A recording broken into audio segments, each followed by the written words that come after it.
decision they make on this racetrack could determine if they're going to have an opportunity to win the championship. He's going to do it. He's going to win the NASCAR Sprint Cup Championship. Who can step up? The pressure's going to get ratcheted up all throughout this entire chase. Welcome back to Chicagoland, the first race on the road to the championship. 10 races in front of us. Let's take a look at today's starting grid, brought to you by MyAfibRisk.com. Row number 1, Kevin Harvick will start up front, a 2-time Chicagoland winner.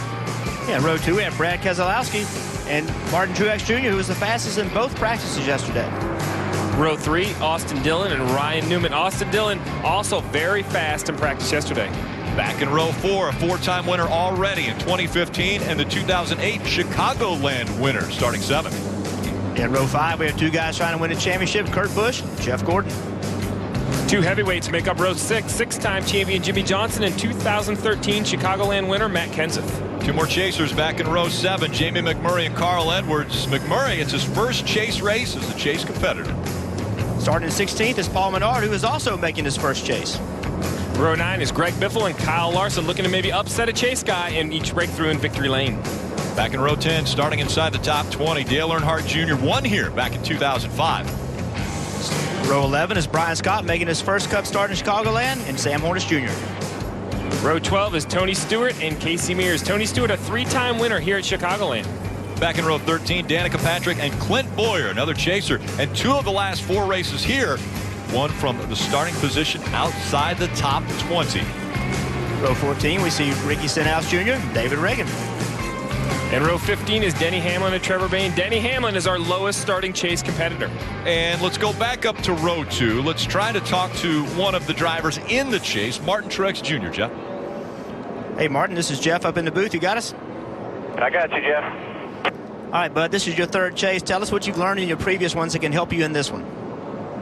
Well, you can't win it today, but you sure can lose it. So we're going to just, try to execute, try to get the job done. We got a fast Furniture Row Chevy. We've had a fast car all weekend long. It's just all about doing what we've done all year, not making any mistakes, and keeping this thing up front all day.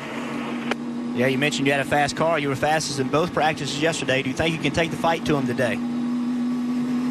We got a good chance at any of them. I mean, had a good fast car yesterday. Needed just a little bit, I think, on the long run. Made a few adjustments for today. The sun's out. It's going to be different, so we'll see what we get. We'll play it by ear, and we'll adjust on it all day long. All right, good luck to you guys. Have a good day.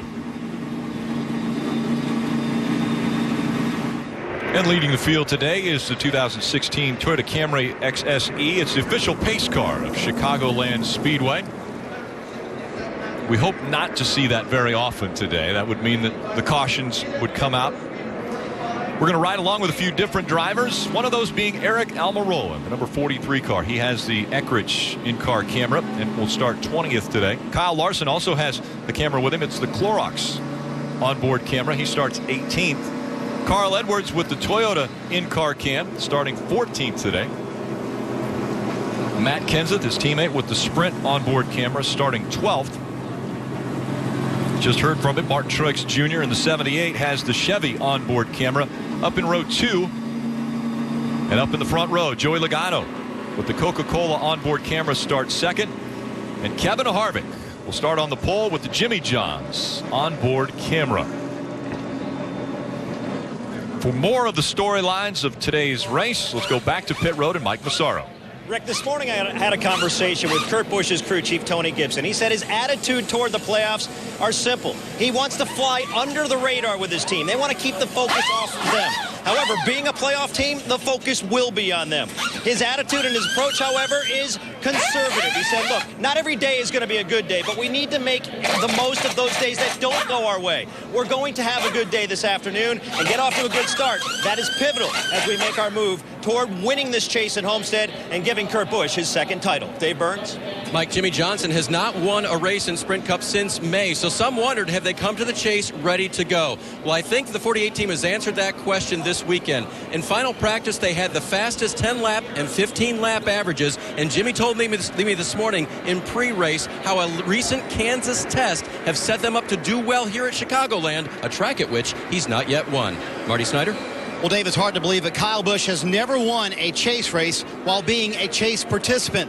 When he was asked about that earlier this week, he said, yeah, there's no doubt. We've been better in the regular season than we have been in the playoffs, but that's something I plan on putting to rest in the 2015 playoffs, and that may come today. Yesterday, especially in the first practice, Kyle Busch had one of the best long-run cars. Kyle feels very confident about his chances to put it in victory lane today. He starts 7th. Kelly?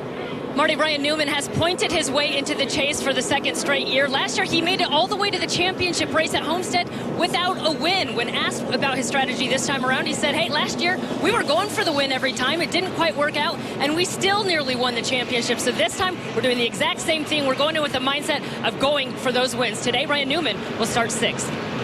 Thank you, Kelly. A gorgeous afternoon here in Joliet, Illinois, which gives us beautiful sunshine over this racetrack, and today's aerial coverage provided by our partners at Smithfield Foods.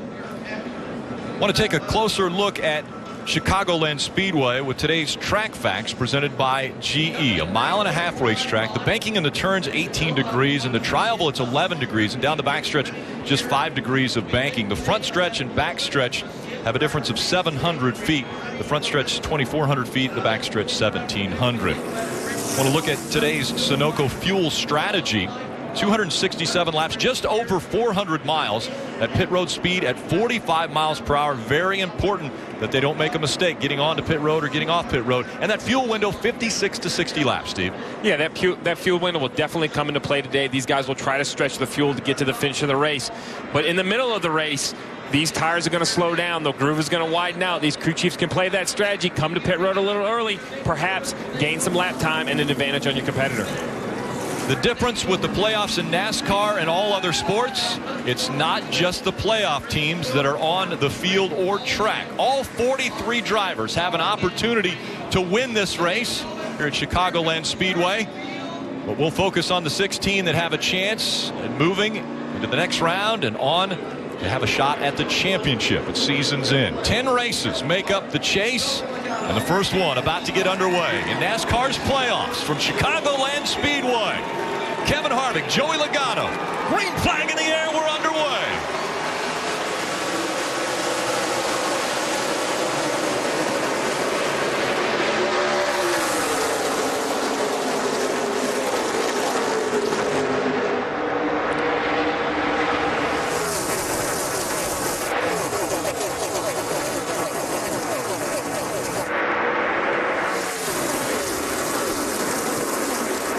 Multiple grooves all the way around this 1.5-mile track. Different lines you can run. Everyone's searching for the fastest line. Kevin Harvick out front, 3 wide as they cross the stripe, fighting for that 6th spot. You can see already how they fanned out. They're using the apron on the front straightaway. This racetrack has a lot of grooves. Some guys are going to want on the bottom, some are going to run the top, and it's going to change all day long. Drivers that are in the chase will have a yellow bar underneath their name as they scroll across the top of the screen. Jamie McMurray choosing that high line early, and around goes the 47, and Denny Hamlin also involved. A.J. Allmendinger, Denny Hamlin bringing out the first caution. We talked about it at the top of the show where Denny Hamlin started. He started towards the back of the field. He had worked his way up to 23rd, but when you put yourself behind like that, he didn't look like he had anything to do with the initial spin. It looked like it was A.J. Allmendinger who got sideways, but it's very hard, Jeff, for everybody to get slowed down. Fortunately for Denny Hamlin, it doesn't look like any damage.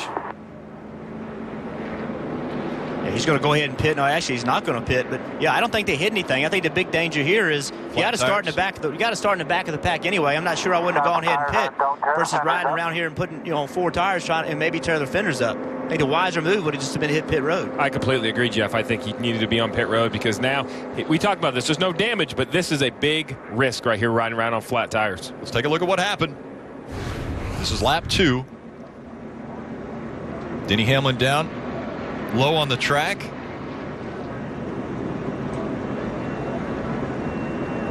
Yeah, he was way on the bottom. I don't think the 47 ever saw he was there. He was so low getting into the corner. I just don't think that he knew he was there, and he just went to go to the bottom and just had no idea he was going to be there. Then all these cars, everybody did a great job. Here's the 11 car right in the middle of the racetrack. Nobody hits him. No contact anywhere. The biggest damage for the 11 is he's going to be, you see this is from the 43. See the 11 making the move, getting into 3. Yeah, 47 had no idea he was there. And we heard Martin Truex Jr., I think, make it very simple. You can't win the championship today, but you definitely can lose it. Denny Hamlin aggressive on lap 2, trying to make a pass. And again, aggressive racing is what we're going to see. But then when something happens, how do you respond to it? And the 11 car not pitting right there, that's going to put them in a hole. They're going to be a lap down now. They could have come on pit road, put 4 tires on it, not had any more damage to the car, drive right around, start in the back, which you're going to start in the back anyway. So when something happens to you, you have to respond to it correctly. You can't panic. You can't get in the mode, oh, my God, I got to keep from going a lap down. You just got to deal with the situation at hand. And by that, the pit road was closed when he was initially there. But you say take the penalty of being on pit road, getting the tires changed, and not doing any more damage to your car. Well, the penalty is the tail end of the longest line. And he's going to pit, and he's going to be at the end of the longest line anyway. So there really was no penalty if they would have come in and pitted. Instead, he had to drive around really slow to keep from messing the car up, and now he is a lap down. Dave Burns. A.J. Allmendinger replacing those 4 tires. He had said to the crew, the car's really not loose or anything. This is before they saw the replay. I just got stuck in the middle, and of course the crew told him, you got clipped by the 11. Marty? Well, Dave, Denny Hamlin's version is that he was coming, quote, and that the 47 came down on him. The one concern they had was some right front headlight damage. They just checked that when they came around. Dustin Nikes, the front tire changer, checked it. He gave a thumbs up to Dave Rogers for taking their time here. The tires were certainly starting to go down, and they said the left rear quarter panel, the bottom tip, is bit in just a little bit. They're going to take their time and pull that damage out, but it's not bad at all. Once again, they are going to be fine here, and they can go to the back of the pack and make their way to the front. You know, it's funny that earlier this week, Denny Hamlin talked about it's going to be tough to execute like we did last year, but they have certainly gotten themselves in a hole early in this race, Rick. Yeah, they're the only car scored 1 lap down, so if another caution comes out, they're in position to get the free pass.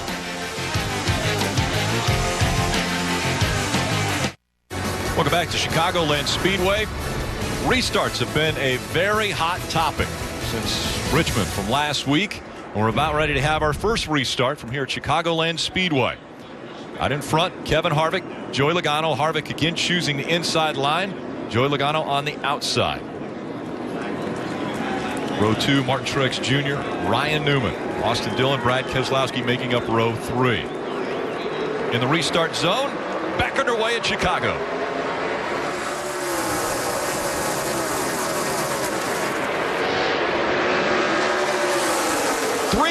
For the lead, Joey Logano on the high side. Martin Truex Jr. goes to the low side. 78, come on. Martin Truex Jr. jumping out in front of the field here at Chicagoland. Look at the push by the 3 of Austin Dillon, trying for second.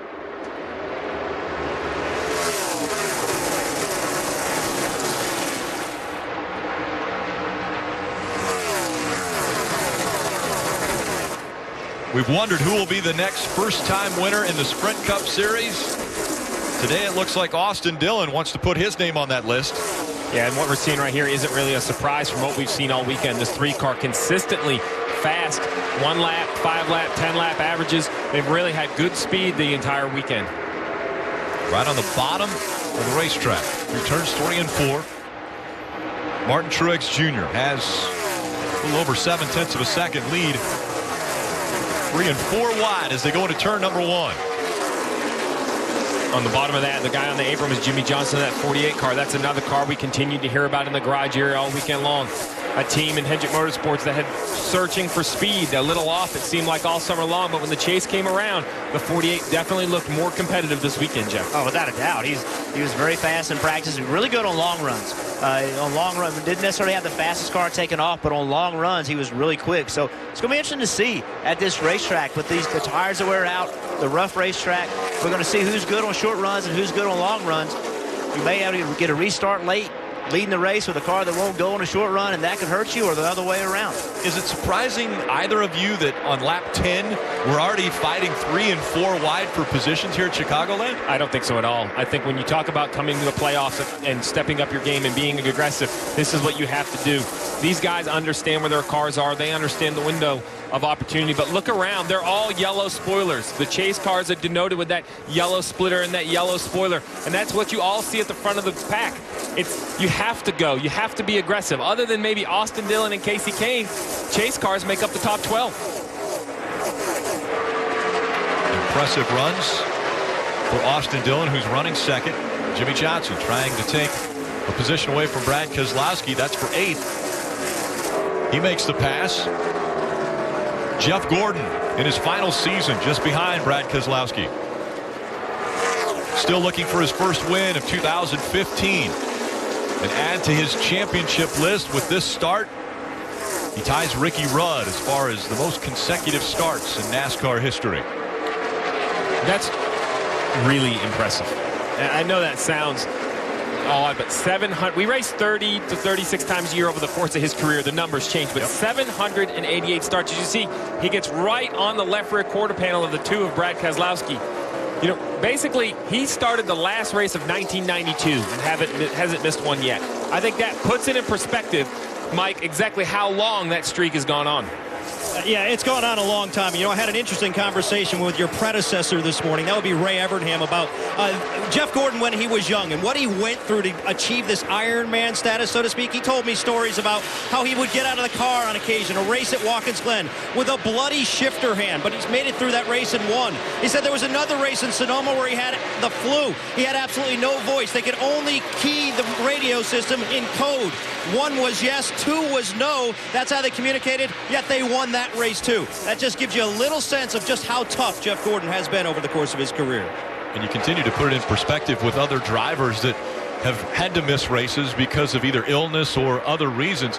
Not Jeff Gordon. 788 consecutive starts. And we heard Martin Truex talk before the start of the race that he thought he needed a little bit of help on a long run, and this is what we talked about a little while ago. You see Austin Dillon making a move to the bottom for the lead, and then behind them is Kevin Harvick, who's moved up to his patented high line right against the wall, and he is coming in a hurry. He's been 3 to 4 tenths a lap quicker than the guys in front of him. 3 to 4 tenths a lap to the guy running in the lead. That is an unbelievable amount of speed. And you saw how quick the momentum changed. The 3 of Austin Dillon went to the bottom, tried to pass Martin Truex Jr. Kevin Harvick rolled the top of the racetrack, got the momentum. We're going to see it here again. As the 4 enters the racetrack, look how high he's going to enter, Jeff. Yeah, and the 78 is not going to give it to him. The 78 saw what was going on. He knew that the 4 was coming on the outside. So he said, you know what? I'm pretty good on the outside, too. And Martin Truex, without a doubt, is a high side driver. He loves running right against the wall. He wasn't going to give that to Harvick. He was going to run the line he wanted to run. But the minute Harvick got to him, it doesn't surprise me a bit that he went to the wall to take Harvick's line from him. This is a bumpy racetrack. Here in the Chicago area, a lot of snow, harsh winters. It puts character into these racetracks, so there's different lines that are preferred around here. And Martin Truex Jr. running the line that Kevin has been running most of the weekend, trying to not give him the opportunity to get by for the lead. Yeah, you know, we talk about aerodynamics and aero packages and aero issues. The other thing we maybe sometimes don't talk about enough is competitors. Competitors make the aerodynamic issues worse because they're looking for any advantage they can be. So, you know, if you are working a line like Kevin Harvick was, right here we see the 41 working the top of the racetrack. That's making it more difficult for Ryan Newman, who was also better on top of the racetrack. So, you know, we talk about passes and how hard they are sometimes to complete. It's not always this magical aerodynamic push. It's what lane are you better in, and if the guy in front of you runs it, you have to go to somewhere where you're not as good. Yeah, and Martin just stalled the 4. I mean, he just completely stalled him out. The 4 had this huge run coming. Martin said, you know what, I'm going to take that from you, and there's a 4 sitting there running behind him, can't catch him anymore. So smart move by Martin. And Austin Dillon has caught back up to the back of the 4. Dillon running 3rd in the famed number 3 for Richard Childress Racing. Look at Austin running the bottom. He's going to gain on him getting into the corner. When you run the bottom, you're able to drive in the corner a little bit deeper. Typically the outside, you're able to drive away on the straight. You're able to gain a little bit of speed on the straight. You can see Austin kept up with the 4 car. Now they're both trying to run the bottom. Again, Harvick saw the 3 on the bottom. So Harvick said, you know what, I'm going to take your line away from you, and I'm going to slow you down. There's your top 3. Martin Truex Jr., Kevin Harvick, Austin Dillon running 1, 2, 3. There's an art to driving a race car. It's not all just about making the car go fast around the racetrack. There's things you do based on the cars that are around you. And the best drivers change what they're doing because of what's going on around them. And that's what you see going on right here with the 4 and the 78. 4 able to pull up almost to the rear quarter panel of Martin Truex Jr. As soon as they get through the front stretch, there's 3 car lengths that separate the two. Both going the high line again. Austin Dillon running through the center of the track now. And just when you're on board and you listen to how soon Kevin Harvick gets in the throttle going through the top of the corner. When we ride with these cars, okay, you hear he's out of the gas, running the bottom, working the throttle. Now, if we go inside, down in 1 and 2 again, we'll listen to how much sooner they pick up the gas when they run against the wall at the top of the racetrack. It's amazing how early you can pick up the throttle when you run the top. He's already back wide open, Jeff. They're not even to the middle of the corner, and Kevin Harvick is back wide open. RPMs getting upwards, almost 8,900 RPMs. And now Harvick pulls even with the 78. Lamar Truex Jr. Can the momentum keep Truex Jr. in front? He leads that lap again. 16 laps led for Martin Truex Jr. of the 22 we've run. Here comes Austin Dillon to the bottom of the track, fighting for second now.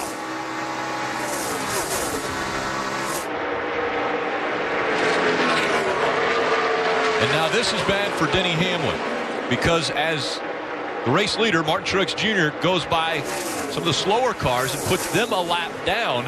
That puts Denny Hamlin not in the premier spot to get the free pass.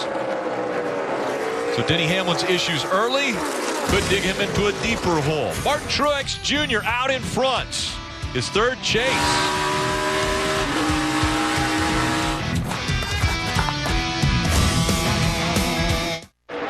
Watch a live stream of every Sprint Cup Series race, combined with additional camera angles, interactive driver stats, and track information with NBC Sports Live Extra. It's available on your laptop, tablet, smartphone, and connected TVs. NBC Sports Live Extra brings you closer to every race. Out in front, Martin Truex Jr., Kevin Harvick, Kyle Busch has moved into third ahead of Austin Dillon. For more updates, we go to pit road and Kelly Stavis. Rick, Martin Truex Jr. hasn't had the best results as we head into the chase. 3 of his last 5 races have been 20th or worse, but still the team is very optimistic. They said it's just been a weird summer with all the different rules packages and variety of tracks. Now they feel like they're finally back to a normal weekend, back to the mile-and-a-half tracks where they've been so strong they finished in the top 10, 5 of the last 6 races on these types of tracks, Rick. Close battle still for the lead. Martin Truex Jr. has Kevin Harvick all over his back bumper. And Harvick's continued to try to find a line to get by Martin Truex Jr., but Truex Jr. almost playing a chess game with him as far as when he goes to the high side of the track and when he goes to the bottom. You have a Martin Truex Jr. and Kevin Harvick better look in their mirror, because Kyle Busch has run these two down, and he's done it using the top of the racetrack, the middle of the racetrack, even at the bottom at times to go through lap traffic. So he looks like he has a car that can move around the racetrack, and that's really what we've seen. As the 78 has taken away the top line from the 4, it's kind of stalling, but the 18, Marty, he seems like he has a few more options. Well, Steve, we talked about this in the pre-race, that they felt very good about their long-run car, especially in that first practice yesterday, and very confident in it right now as he tries to get underneath Kevin Harvick. You know, Kyle came on the radio and said 3 and 4, he's a little bit tight from the center off, and he does get that spot from Kevin Harvick for right now. But he said when he tried to run the bottom, where he is right now, the car got way too tight, and he felt like he lost ground. So you've seen him move up half a lane or 3/4 of a lane, but it's fun to watch these guys run side by side like this, isn't it, Rick? Absolutely. Fighting for position. Now it's the fight for second as Kyle Busch goes back to the middle of the track. Kevin Harvick all the way to the top, but that momentum is going to help out Kevin Harvick as he comes off of turn 2 and down the back stretch they go. So nobody told these guys it was the first race of the chase and don't just make a mistake, did they? You can see what they've got on their minds. They believe if they win, you win this first race and you advance, and that's what these 3 have in their minds, without a doubt. And that move by Kyle Busch right there, that is a big move. He went to the bottom of the racetrack and was able to carry the power on the exit of the corner to clear the 4.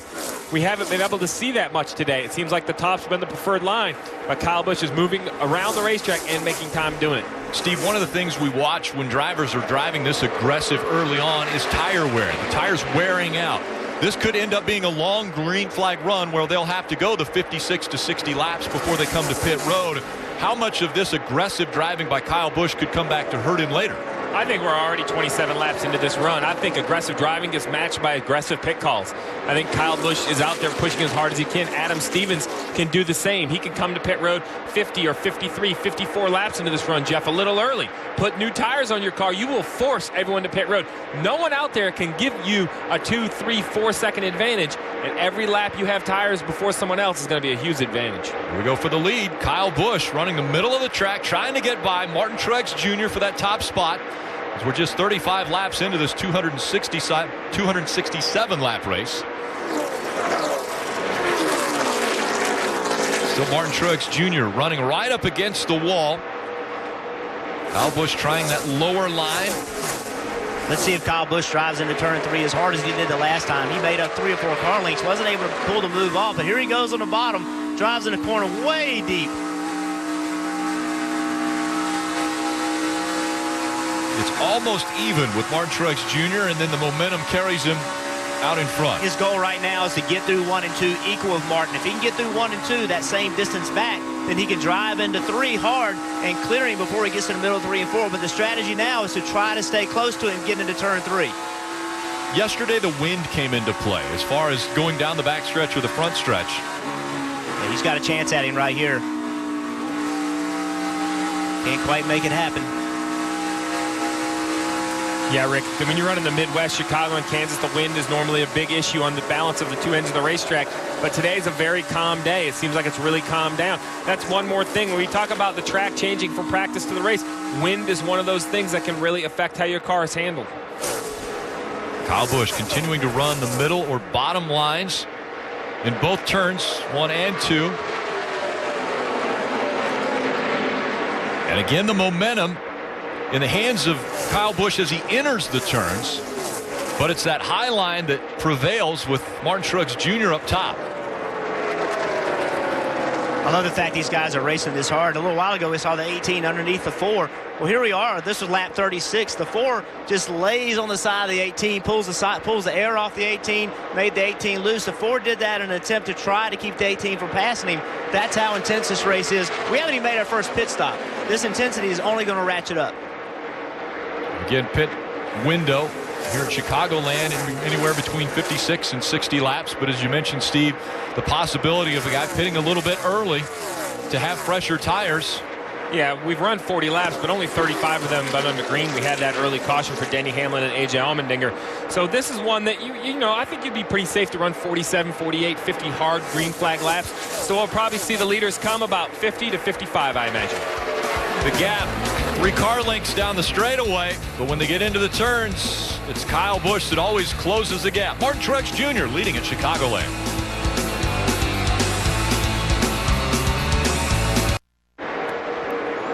Welcome back to the MyAfibRisk.com 400. Today's aerial coverage provided by our partners at Smithfield Foods. And the gap has disappeared once again between Martin Truex Jr. and Kyle Busch. He goes to the bottom of the track to try to take the lead here at Chicagoland. This is the slide job that Jeff Burton talked about earlier. He's going to try to slide up in front of the 51, and that's what he's done. That's how you have to do it. Get your momentum, drive down into the corner very hard, and then slide up in front of the 78. Now Kyle Busch controls the line. What line's better for his car? But Martin Truex isn't done. He's going to try to get back in front of the 18. He has not run that bottom line much at all since the start of this race. Kyle Busch has been able to run it very effectively. Yeah, you can see Kyle, he just kept trying to get close to the 78, getting into turn 3. If he could ever gotten close to him, he was so much quicker through the middle of 3 and 4 and getting into 3, he could pull the pass off. He just had trouble every time he would leave turn 2 trying to stay close to the 78 of Truex. Kyle Busch won the Xfinity race here yesterday. It's the 4th time that he's won the Xfinity race at Chicagoland. And now, after leading a lap here at Chicagoland, he has led a lap at the last 10 races. That is a career-long streak for Kyle Busch. Marty. And guys, his teammate Carl Edwards back there and a little bit further back in the field, they are a little concerned, not overly concerned, but he said for about 2 minutes, he had a bad vibration inside the race car, almost like a flutter inside the race car. He said something was wrong with the harmonics, the fuel pressure, the volts look good, but they think it might be a broken tailpipe. He just radioed to Darren Grubb a moment ago and said, hey, you know what? It's actually come back to life now. So a little bit of concern for a moment on the 19 car, but they think everything should be fine. Now, when you have a vibration like that, Jeff, and you're in the chase like Carl Edwards is, it's always disconcerting to the driver, isn't it? Oh, without a doubt. I mean, you definitely don't want to blow an engine up or have something break or mechanical issue or even have a performance issue. I mean, this is also, the car won't run as well with this kind of problem. So you don't want things working against you. Now, one of the things we've got to look at is we're coming up on green flag pit stops if we stay green, and that has always been a trouble issue here at Chicagoland. Yeah, I mean, the entry to pit road here at Chicagoland is extremely difficult. And when you try to do it, it's just so hard to get off the banking straight without locking up the left front tire. And the green flag pit stops are coming. Another team that needs green flag pit stops, though, is the 15 of Clint Boyer. He's just in front of the 18 of Kyle Busch on the racetrack, running in the 24th position, looking to try to stay on the lead lap. Yeah, he may pit early. He may pit early and try to get tires on sooner and then try to build a gap between himself and the lead. I would wait, Jeff. I would wait until I was lapped. Don't lose a lap by coming early, but as soon as I was lapped, I'd hit pit road, Kelly. Clint Boyer certainly has his hands full with this 15 car. He said he is tight across the center and just way too loose in and off the turn. So they're definitely going to make some adjustments for him when he comes to pit lane. Clint saying he approaches his first round of the chase as a 3-race chase. So it's not one race at a time. He wasn't concerning himself with too much just here in Chicago. He's looking at a bigger picture for these next 3 races. Green flag pit stops have started. The 4 of Kevin Harvick, the first to jump onto pit road. And he's making that long 45-mile-an-hour run down pit road to you, Kelly. All the way to the last pit stop before pit exit. Kevin Harvick has been working his track bar to help his handling on this 4 car. It's going to be an air pressure adjustment, 4 tires and fuel, and 1 round of wedge in the left rear for Kevin Harvick. Dave? Kyle Larson reported that his 42 car was tight, rolling the center, and then to the initial throttle. He'll get 4 Goodyear tires, Sunoco fuel, and adjustments.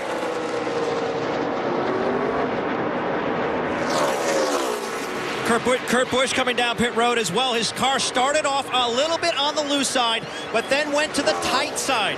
They're going to make a 4-tire change, and a good one, too, for the 41. Martin Truex Jr. was really quiet on the radio. That is until he got passed by the 18. He said his tires have just gone away. So it's a 4-tire stop for Martin Truex Jr., Sunoco fuel, and now he's on his way next to Joey Logano.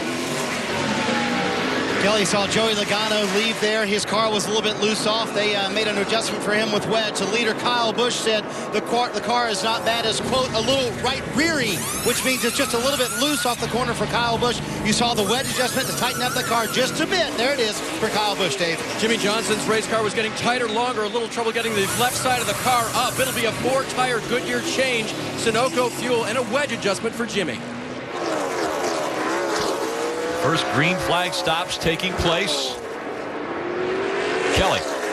You see Paul Menard pulling to his pit stall a little bit crooked there. He said his car's loose on exit, but it's turning well. They're going to make a 4-tire change for Paul Menard, who's making his first chase appearance. And I see him filling it with Sunoco fuel.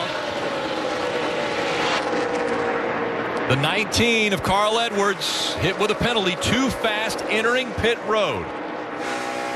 We talk about the chase. We talk about the pressures of the first run. You can't make mistakes, Marty. And that penalty for Carl Edwards was section 3 for those guys. For Denny Hamlin, he said his car was very tight, especially over the bumps in 3 and 4. You saw that wedge adjustment on both sides to loosen up that race car for Denny Hamlin, who, remember, went a lap down after that spin on the first couple laps of the race. Cycling through these green flag pit stops, Kyle Busch. He'll cycle back out front. Kevin Harvick second, Logano, Martin Truex Jr., Kurt Busch the top 5. And Rick, did you see how quick pit road opened? The faucet was poured on. When Kevin Harvick hit pit road, the whole field followed. They could have ran farther on fuel, but they couldn't afford to wait. That's what's so great about a track where tires fall off. It can happen so easy. If you look at where we left before we went to a pit stop, Martin Truex Jr. was only a little under 2 seconds behind the leader. Through that cycle of pit stops, though, Martin Truex is almost 4 seconds behind the leader. There's a lot of time to be gained and lost being efficient on and off pit road. And also Logano is up to 3rd now. And the big loser in all that was Clint Boyer. Clint Boyer was lapped, and now he's 3 or 4 car lengths behind the leader. So another one of our chase guys in trouble early in the race. Yeah, and what happens is You see here the 19 of Carl Edwards serving his penalty coming down pit road. So now we look at chase guys that are in trouble. Denny Hamlin, 34th, a lap down. Clint Boyer, 26th, a lap down. The 19 of Carl Edwards, a lap down. It's easy to say you're going to get the free pass, but there's now a whole bunch of you racing for it. A lot of cars a lap down. Only 22 on the lead lap. Kyle Busch out in front of the field here in Chicagoland. And welcome back to the MyAfibRisk.com 400 from Chicagoland Speedway. Get ready for the chase with a free trial of RaceView Mobile, NASCAR's ultimate live race companion. Download it now to follow your favorite driver at Chicagoland. Search RaceView Mobile in iTunes, Google Play, or visit NASCAR.com/mobile for more information. It's Kyle Busch, Kevin Harvick, Joey Logano, Martin Truex Jr., and Kurt Busch. They are the top 5 here at Chicagoland in our first race of the playoffs. We're going to go with some chase updates. We'll start with Marty Snyder. How about Kyle Busch up front all afternoon long? And it was funny because when I talked to Adam Stevens this morning, he said they were so good in that first practice. And every time they tuned on it in practice yesterday, they kept going the wrong way. So the answer this morning, go back to what they had in the first practice yesterday. Clearly it works. Clearly it's very good. Kyle Busch out front with ease at this point, and he had to work to get that lead, Kelly. The defending champion, Kevin Harvick, running second. He and crew chief Rodney Childers actually feel better about their position this year entering the chase versus last year. Rodney saying, I feel like we're more prepared this year than last year. We're in better shape with our cars and our personnel. It's just a matter of this group being together now for an entire year. He said everyone knows each other better. The atmosphere is better, and they feel like they can get through these first 2 rounds without a win, just going about their business, Marty. Kelly, Joey Logano in the 3rd position. He was a Final Four participant last year. Would love to put himself there in 2015. On that first run, the car was a little bit too tight for Logano, loose off rather for Logano. So he went down 3 counts of track bar inside the race car. An adjustment the drivers can make, and he did it on that first run, Kelly. Martin Truex Jr. now running 4th. He is his crew chief Cole Pern's first time in the chase as a crew chief, and they've really been optimistic heading into this. He said our strategy is just not to take ourselves out of it. This first round, we really just need to be consistent and not beat ourselves. Sure, the atmosphere is a little bit ramped up. We're just making sure we dot every I, cross every T, and they feel good for these first 2 rounds of the chase, Mike. And that seems to be the attitude for Kurt Busch's team as well. Tony Gibson told me that their main goal today was not to beat themselves, be conservative, and try to get the most out of this race car so that we can advance to round 2. Right now, the car not perfect, very snug in the center. In fact, Kurt Busch just brushed turn number 2 a few laps ago. So they need to adjust that car and loosen it up just a little bit. Dave? Mike, Chad Knaus, crew chief for Jimmy Johnson, acknowledged to me this morning that he's glad to be back in the chase, a comfort zone where they've had so much success, and going to racetracks where they've been very, very good. But he also pointed to Richmond last week, not typically a strong suit for them, and they ran well. More optimism, Mike. Yeah, and some optimism in the 24 camp today, and that's something we haven't seen much of the summer because they had been just chasing speed week after week. Alan Gustafson told me, though, this weekend has gone very smooth. They found some speed that they didn't have midsummer. They're not quite where they need to be yet, but he feels like they've got a top 5 car. The only thing balance-wise that Jeff Gordon's concerned with right now is the car is too loose. Kelly? Ryan Newman now running 9th. He's had a pretty relaxed attitude entering this chase. He said the main thing is just to go out there and enjoy it. He pointed to Jeff Gordon as one of the guys who's been doing that. He said, look, there are 30-plus guys out there who want to be in our position. We have a great opportunity, and now we need to take advantage of it. Ryan Newman early in this race, too tight into the turn 3 across the bumps, but he's been working his track bar, Dave. The leader of Junior Nation has been marching to the front all afternoon long. He started 19th today, but he was 10th when they began pitting. He said his car was just a little bit tight in the center of the corner on the bottom, and since then he said the front's a little bit worse, but he's been going the right direction, and Greg Ives will continue to tune on that race car. Another Paul chaser. Menard, yeah, Paul Menard trying to stay on the lead lap, but Kyle Busch is not going to have it. That'll put another chaser a lap down. I think the focus might have to go back to Denny Hamlin, though, because he's about to go 2 laps down. And that's a big difference, Rick. You know, when you get 1 lap down, there's a lot of opportunities. You can take wave buys. You can race for the free pass. You can battle back from 1 lap down. But when you get to 2 laps down, you get into this quicksand. The harder you fight, the farther you sink. You have to start being maybe overly aggressive. Really gamble staying on the racetrack to try to get a wave by. So as you see Kevin Harvick also passing Paul Menard right here, We already have 4 playoff contenders down a lap. And let's continue on our chase updates. We go back to Mike. And we'll start with Matt Kenseth, who's right now running 12th, but he's got a handful of a race car. Just before that last pit stop, he said he feels like he had a ton of nose weight, no front grip.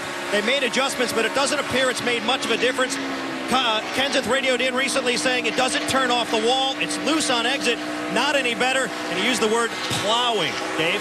Quoting the 2012 champion, I'm pretty miserable here, Paul. Nothing is working. For Brad Keselowski in the white number 2, the front end has not been working. It's been numb in the middle of the corners. And since the stop, he is very, very loose. Disconnected corners, he says. It's been a tough afternoon for Brad, Mike. Meanwhile, Jamie McMurray, one of the Cinderellas, so to speak, in this chase, making his first chase appearance. Spoke with his crew chief, Matt McCall, this morning, and he said he could sense that there was a relief of pressure for Jamie, finally making the chase, and he feels like, to a degree, he's racing with house money. He's got nothing to lose, everything to gain. Right now, though, his car, not perfect, still pretty loose. They're going to make some adjustments as this race goes on, Kelly.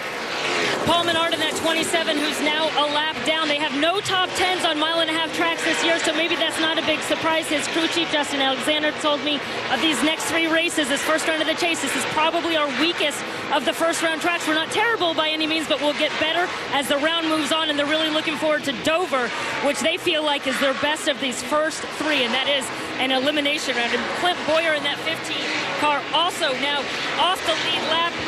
He said this chase, we just need to do what we've been doing. They've had 5 top 10s in the last 7 races of the season. They felt like they came into this chase with some good momentum, but they hope to continue to improve. Right now, Clint's really been struggling with this car. He said it's burning the rear tires off so fast, he just doesn't understand it. Clint Boyer struggling in that 15, Marty.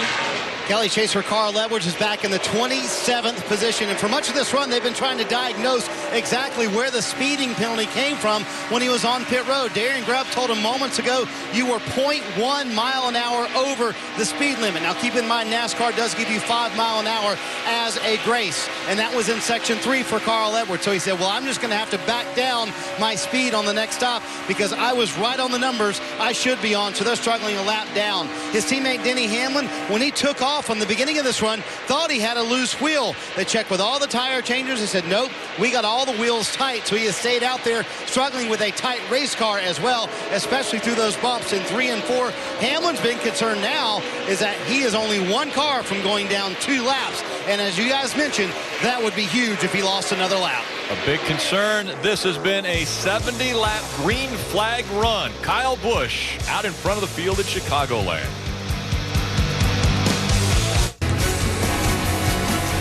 Get the ultimate pass to every moment of today's NASCAR Sprint Cup Series race with Race Buddy. Ride along with different drivers through multiple HD feeds and follow the race action with a live leaderboard. Tune in at NASCAR.com/Race Buddy.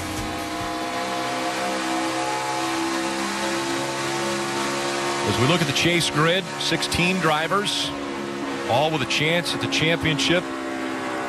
All 16 drivers coming out of 11 different states. The only driver that's out of North Carolina, where most of these teams are based, is actually Dale Earnhardt Jr. Each driver in the chase started with 2,000 points. They reset the points at the beginning of this first race. And drivers that had won coming into this race, one of the 26 races, got 3 bonus points for each win. This is the only round where those bonus points will advance before they reset the points as we go into the second and third rounds. See what the Kyle Busch has done in this race. There's only 16 cars on the lead lap at this point. He has put a lot of good cars a lap down. We talked about it earlier. We have 4 cars, 4 chasers that are a lap down. He has an unbelievable speed. Yeah, we're on board with Kyle Larson. You see him passing his teammate, the 1 of Jamie McMurray, a playoff driver. Well, Jamie McMurray's running 14th. He's not running bad. Top 15 run. And he's less than a straightaway from going a lap down. Kyle Busch is just setting such a rampant pace. He's running these guys down. You see Kyle Larson gets really loose up by the wall there. Yep, had to get way out of the gap. He did. Kyle Busch has a 1.7 or 1.6 second lead over second place Kevin Harvick. Martin Truex Jr. is 7 seconds behind Kyle Busch and running third. 20 of Matt Kenseth, another driver that probably doesn't have the handling in his car that he'd like. We listened into his radio moments ago. 3 pounds air in both front tires and 10 pounds in the rear. It's, man, I can't get to do anything. Zero steering wheel torque.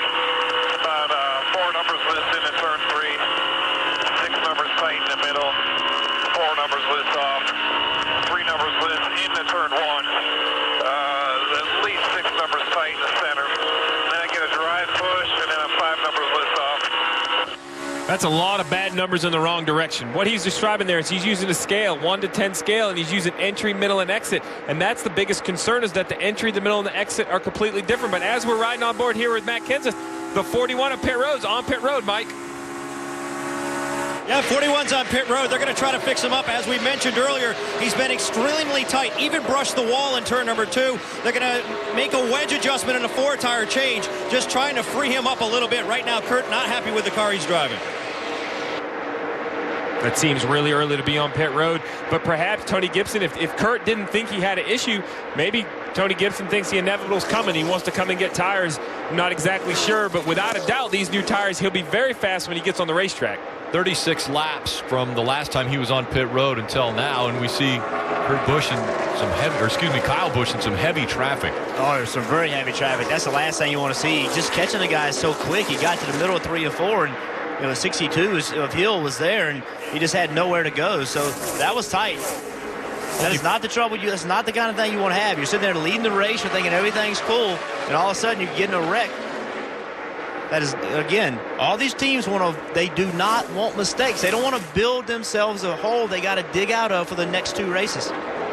Mike, what was going on with the 41? Well, Steve was right. That was an unscheduled pit stop. A right rear tire was going down, so they had to come down pit road much earlier than they expected. But obviously, it was an adjustment time that Kurt was welcome because he had a handful of a race car at that particular point in time. Yeah, thanks, Mike. That did seem very early, but you never know how aggressive these crew chiefs are going to be. What can work for Kurt Busch, though, is if the caution doesn't come out and the leaders have to pit under green, he's actually going to gain a tremendous amount of time on the leaders. Even though it's a negative to come to pit road early, those new tires are definitely going to help him out. And once again, Kyle Busch coming up on one of his fellow Chase competitors, about to put Jamie McMurray a lap down. This race, and we look at most laps led, presented by Sprint. Kyle Busch has been out front for 50 of those 94 laps. Stop in at Sprint and cut your rate plan in half. Just bring in your Verizon or AT&T wireless bill and turn in your old phone.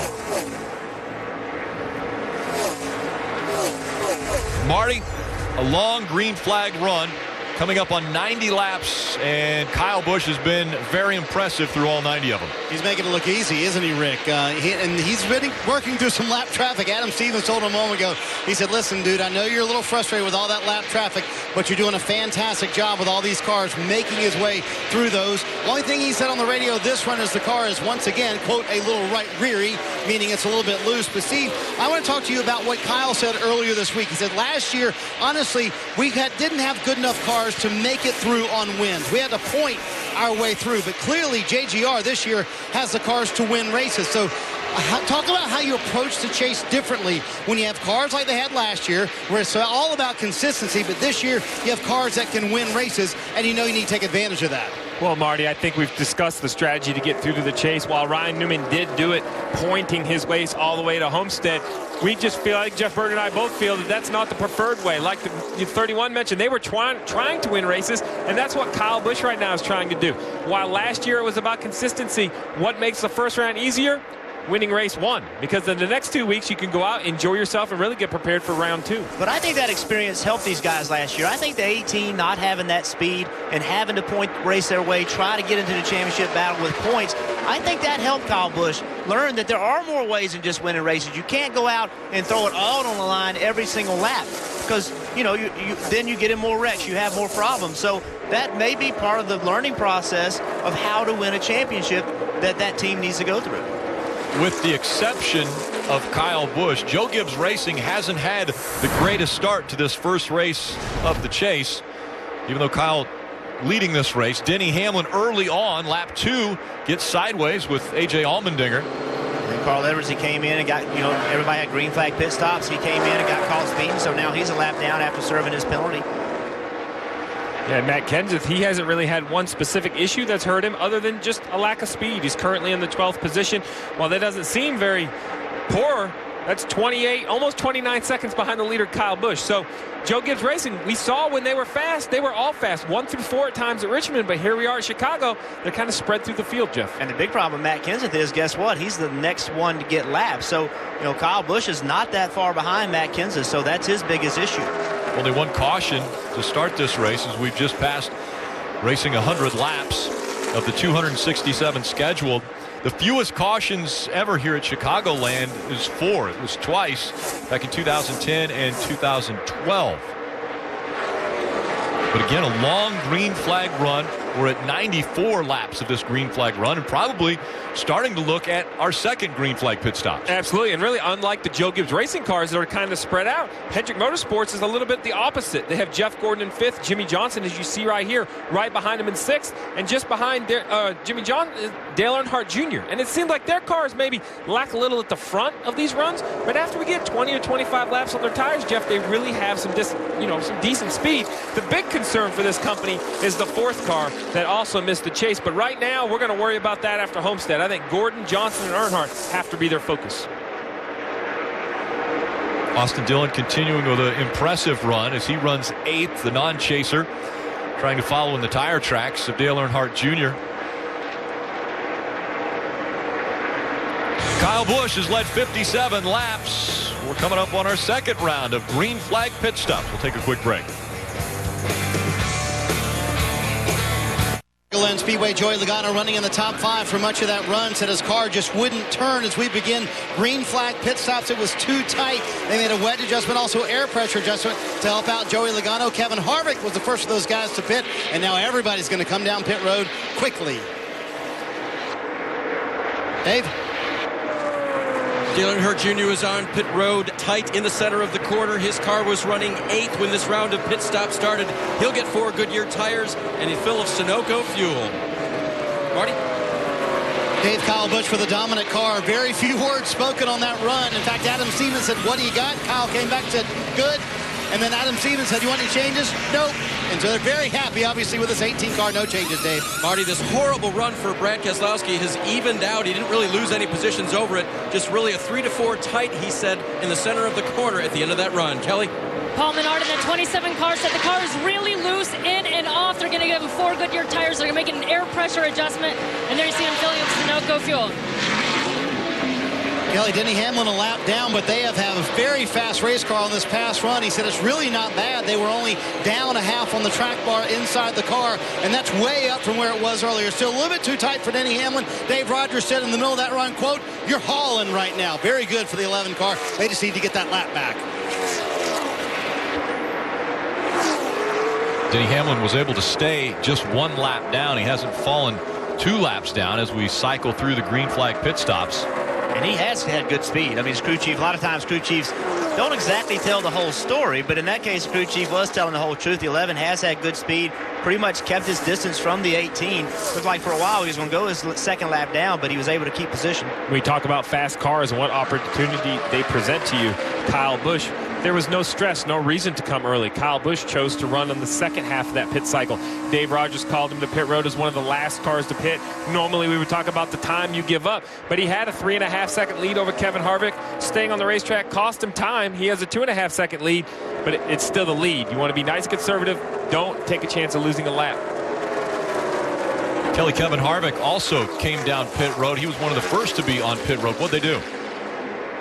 Kevin Harvick had told his crew chief Rodney Childers that his takeoff was bad. He couldn't turn through the center. He said the 4 was incredibly tight and just getting tighter, so they went back on some adjustments they made on his first time down pit road to help him. He said it was just worse everywhere. And also, Martin Truex Jr., we saw him finishing up his pit stop as we came back from break.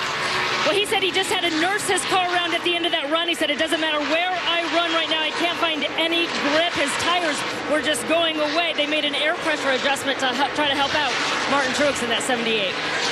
Who this caution really helped Rick, probably the most of anyone, is this guy, Kurt Busch. He came to pit road early. Mike reported they had a flat right rear tire. Tony Gibson had to bring him to pit road. And while guys are going past him because he's on older tires, you see Paul Menard working past him, Jeff Gordon working past him. That's not Kurt Busch's concern. Kurt is currently in the 4th position, solidly on the lead lap. He wants to run 15 or 20 more laps, then get a caution, reset the field, allowing him to get on the same tires as the leaders. Same tire cycle we had mentioned where Kurt Busch came about 36 laps into his run because of thinking that he had a tire going down. The 19 of Carl Edwards, he also came to pit road at lap 52. He's staying out on the racetrack hoping for a caution to come out so that he can stay on the lead lap. Right now 14 cars on the lead lap. The last one on the lead lap is Matt Kenseth. And Kenseth, this pit stop round also had helped Matt Kenseth. He pitted a little bit earlier than the 18 did, which allowed him to put new tires on sooner, so he has more gap between him and the 18, giving him a little bit of cushion before he gets lapped. And slow on the track is that 19 of Carl Edwards. They might have to come to pit road now. Marty, what's going on with the 19? Well, Carl Edwards stayed out one extra lap there because Reed Sorensen was sitting here on pit road, so they didn't want to pit because he has a pit stall behind him. And all he said was that it's slow. I don't know if he ran out of fuel or what, but he's going to come to pit road here. Clearly, they stretched the window as far as they could in terms of how the car was handling for Carl Edwards. He was too tight in the middle, too loose off the corner. Remember we talked about that problem earlier in the race. They thought they might have had a broken tailpipe. He said it's starting to backfire going into turn 1. He brought that up as a little bit of concern, and he coasted in here to his pit stall, and yes, it is not running for Carl Edwards, so not good for this team. Yeah, and Marty, midway through this race, Steve. And Marty, you talk about risk versus reward. The problem with running to the end of his pit cycle, not only just running out of fuel, but he was just almost 1 lap down. When he leaves pit road, there's a really good chance he's going to end up 2 laps down to the leaders. So he's going to have to really hope he can get back in front of the leaders before the caution comes out. And he had to be extra careful. Give them that opportunity. Well, he had to be extra careful coming on pit road, too, because he got caught for speeding the first time in, so he had to back his speed up a little bit. Probably had to overcompensate a little bit, probably gave up a little bit of time on pit road because he can't afford another penalty. And as Marty mentioned, it wasn't running when he came into his stall, so he can't look at the gauge, the RPMs on that too, so he had to judge his speed after he had shut it off. And you look how close he is to Kyle Busch. While he did, the pit crew did a great job, got him out in front of the 18 of Kyle Busch. Now he has to fight hard because he's a lap down. That position right there will make him 2 laps down. Big difference, Jeff. 1 lap down, you have a lot of options to wave around. Free pass. 2 laps down, though, can be very concerning, and that's where we now have Hamlin and Edwards 1 lap down. Poor Clint Boyer, his day has not gotten any better. He's in 27th, 2 laps down. Other chase drivers, Jamie McMurray, Paul Menard, both a lap down. The next to go a lap down would be Matt Kenseth, who's running 13th now. Only 13 cars on the lead lap, and we're closing in on the most green flag laps run this season. Let's take a look at our Toyota driver update. Kyle Busch out front. Matt Kenseth, his teammate, running 13th. David Reagan, Michael Waltrip Racing, is 15th. Denny Hamlin, Carl Edwards, Clint Boyer, all outside the top 20. And that's because the blistering pace that Kyle Busch has been setting in this race. We have had now 113 green flag consecutive laps. That's the most this season, and we're closing in on the most ever at this track. 118 green flag laps consecutively run is the record here at Chicago. Yeah, and I think if coming into this race, if we would have just put that stat up 2 weeks ago and said this first race, Kyle Busch will be dominating, but the next Toyota will be running 13th, I don't think we would have believed that. We've seen so much speed out of Joe Gibbs' cars. We've also seen speed out of Clint Boyer's car. Today they don't have it. They don't seem to have the speed, and they've also had issues. So combination of not as fast as they need to be, with the exception of this 18 car, and also not having good luck, making some mistakes, they're finding themselves in a hole. Let's go through the field, brought to you by Hardee's. Start with Marty.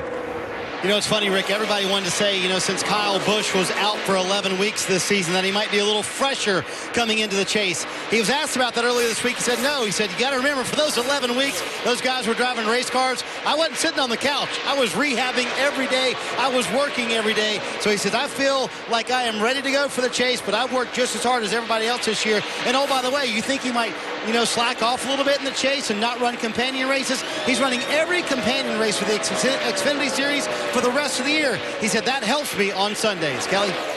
Kevin Harvick won back-to-back races early in the season at Las Vegas and Phoenix. They haven't won since, and now we've got a caution now. Caution is out for debris on the backstretch. We went 116 laps of green flag racing. The highest non-lead lap scored car is Kyle Larson.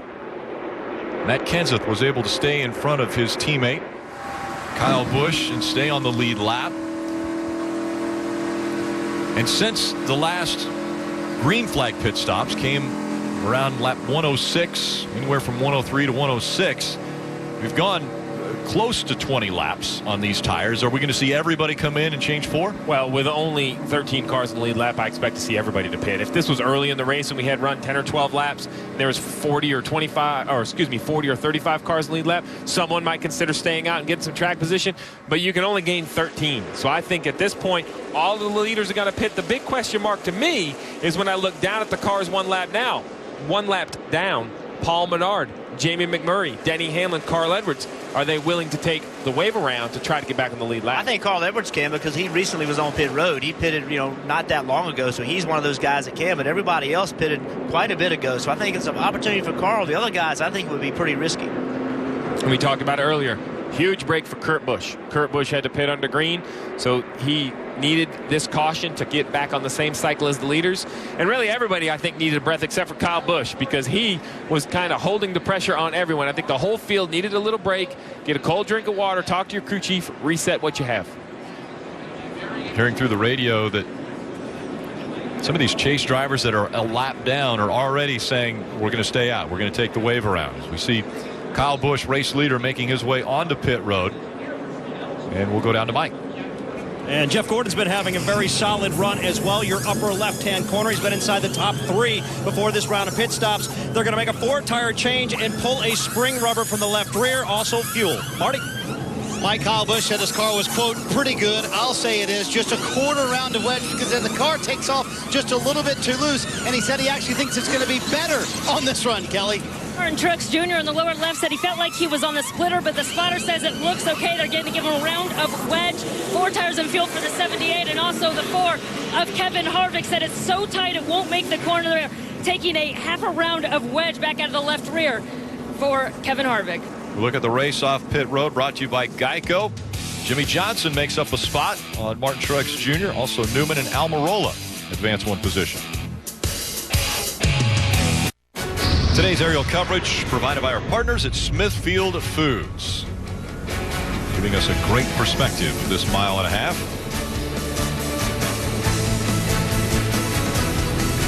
You can get news, results, and highlights delivered straight to your inbox. Subscribe to the free official NASCAR newsletter at NASCAR.com/newsletter. And we're getting ready for just our second restart, which is surprising, as we've only had 2 cautions. So our second restart, we're going to point out to you, these are unofficial lines, but that is the restart zone. The drivers, as both of you talked about earlier in the show, in our countdown to green, you both mentioned the starting point, the first line, and the second line. Explain that. Yeah, so let's review the rule. The line, the second line you see, the one that's closest to turn 4, that line, when the leader gets to that line, he can go. The leader starts the race, not the flagman. So as soon as the leader gets to that line, he can go. Now, once he crosses that line, he hasn't gone, you have until the second line before you have to go. So where the problem starts is if the leader goes early, to me, that's an easy call. NASCAR just has to make it. Win early, you got to penalize them. Once you get in that zone in between the 2 lines, that's when it gets muddy. Let's say the leader slows down a little bit. Now it all of a sudden looks like the second place car gets moving. So that's where it gets difficult for NASCAR. If the leader hasn't gone by the time he gets to the second line, then the flagman drops the flag, and that's when the start of the race goes. Yeah, just to be clear, those are the NBC lines. These red lines aren't really on the racetrack. They're being projected across so the fan at home, so you guys have an idea of what that zone looks like.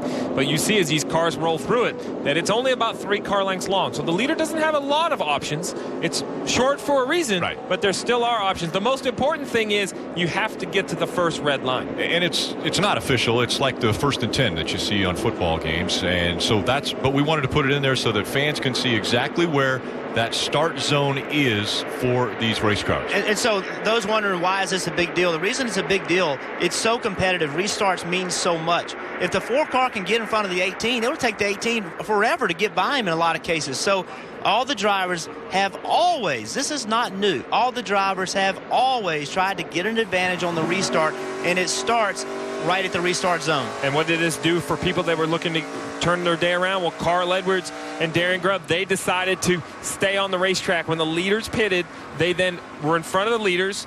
They have the option to wave around. It's basically getting your lap back before the restart. They're now on the lead lap. They're a little behind on fuel and tires, but not too bad, Jeff. They were just on pit road at 112 about 15 laps ago. But what's interesting to me, Paul Menard, Jamie McMurray, they chose not to take the wave around. They pitted, kept themselves 1 lap down. I disagree. I think at this point, you're almost to halfway in the race. The way it works out, the timing of it all, this was an opportunity to get their lap back, Mike. I'm a little confused, and I disagree with the call they made. Well, you know, there was conversation on the radio. Jamie asked about it, but Matt McCall, with all the green flag runs, the very long ones, was very concerned that they would get eaten up with those extra wear on the tires, so they decided to pit instead. I know what they're thinking, but I believe that the worst thing you're going to do if you get caught is be a lap down still.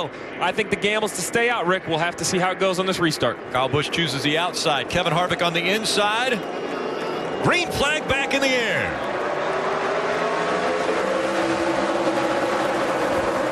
They fan out. Kyle Busch works high, trying to stay in front of the 48. Kevin Harvick staying right on that white line.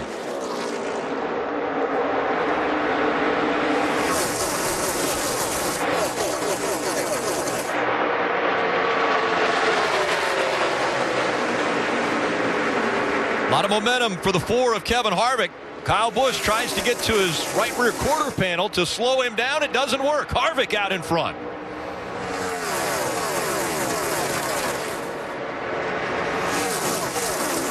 Kevin Harvick, Kyle Busch, Jimmy Johnson, Jeff Gordon, Joey Logano, the top 5. Martin Truex Jr., Eric Almirola, Dale Earnhardt Jr., Ryan Newman, Austin Dillon, the top 10. And slow is the 3 of Austin Dillon. Caution comes out again. Oh, you just heard him say the right front blew. It's early in the run. Trying to get it to the bottom here. There's 2 more coming, 3 more coming. We'll come to the pit road right here. Come to your pit stop. Hits the wall. And now a very smart decision for everyone who took the wave around. Really too bad. Austin Dillon and his team had so much speed really all week long. You see right here the smoke where the car comes down the racetrack. The right front tire loses air. That smoke is the car traveling a little bit more as a splitter, and maybe the left front rub right here on board with Kyle Larson. Just looks like it loses air, Jeff. He must have run something over this soon after a pit stop. You can't imagine that tire would be damaged. He must have just hit something on the racetrack. He was running 10th on the lead lap.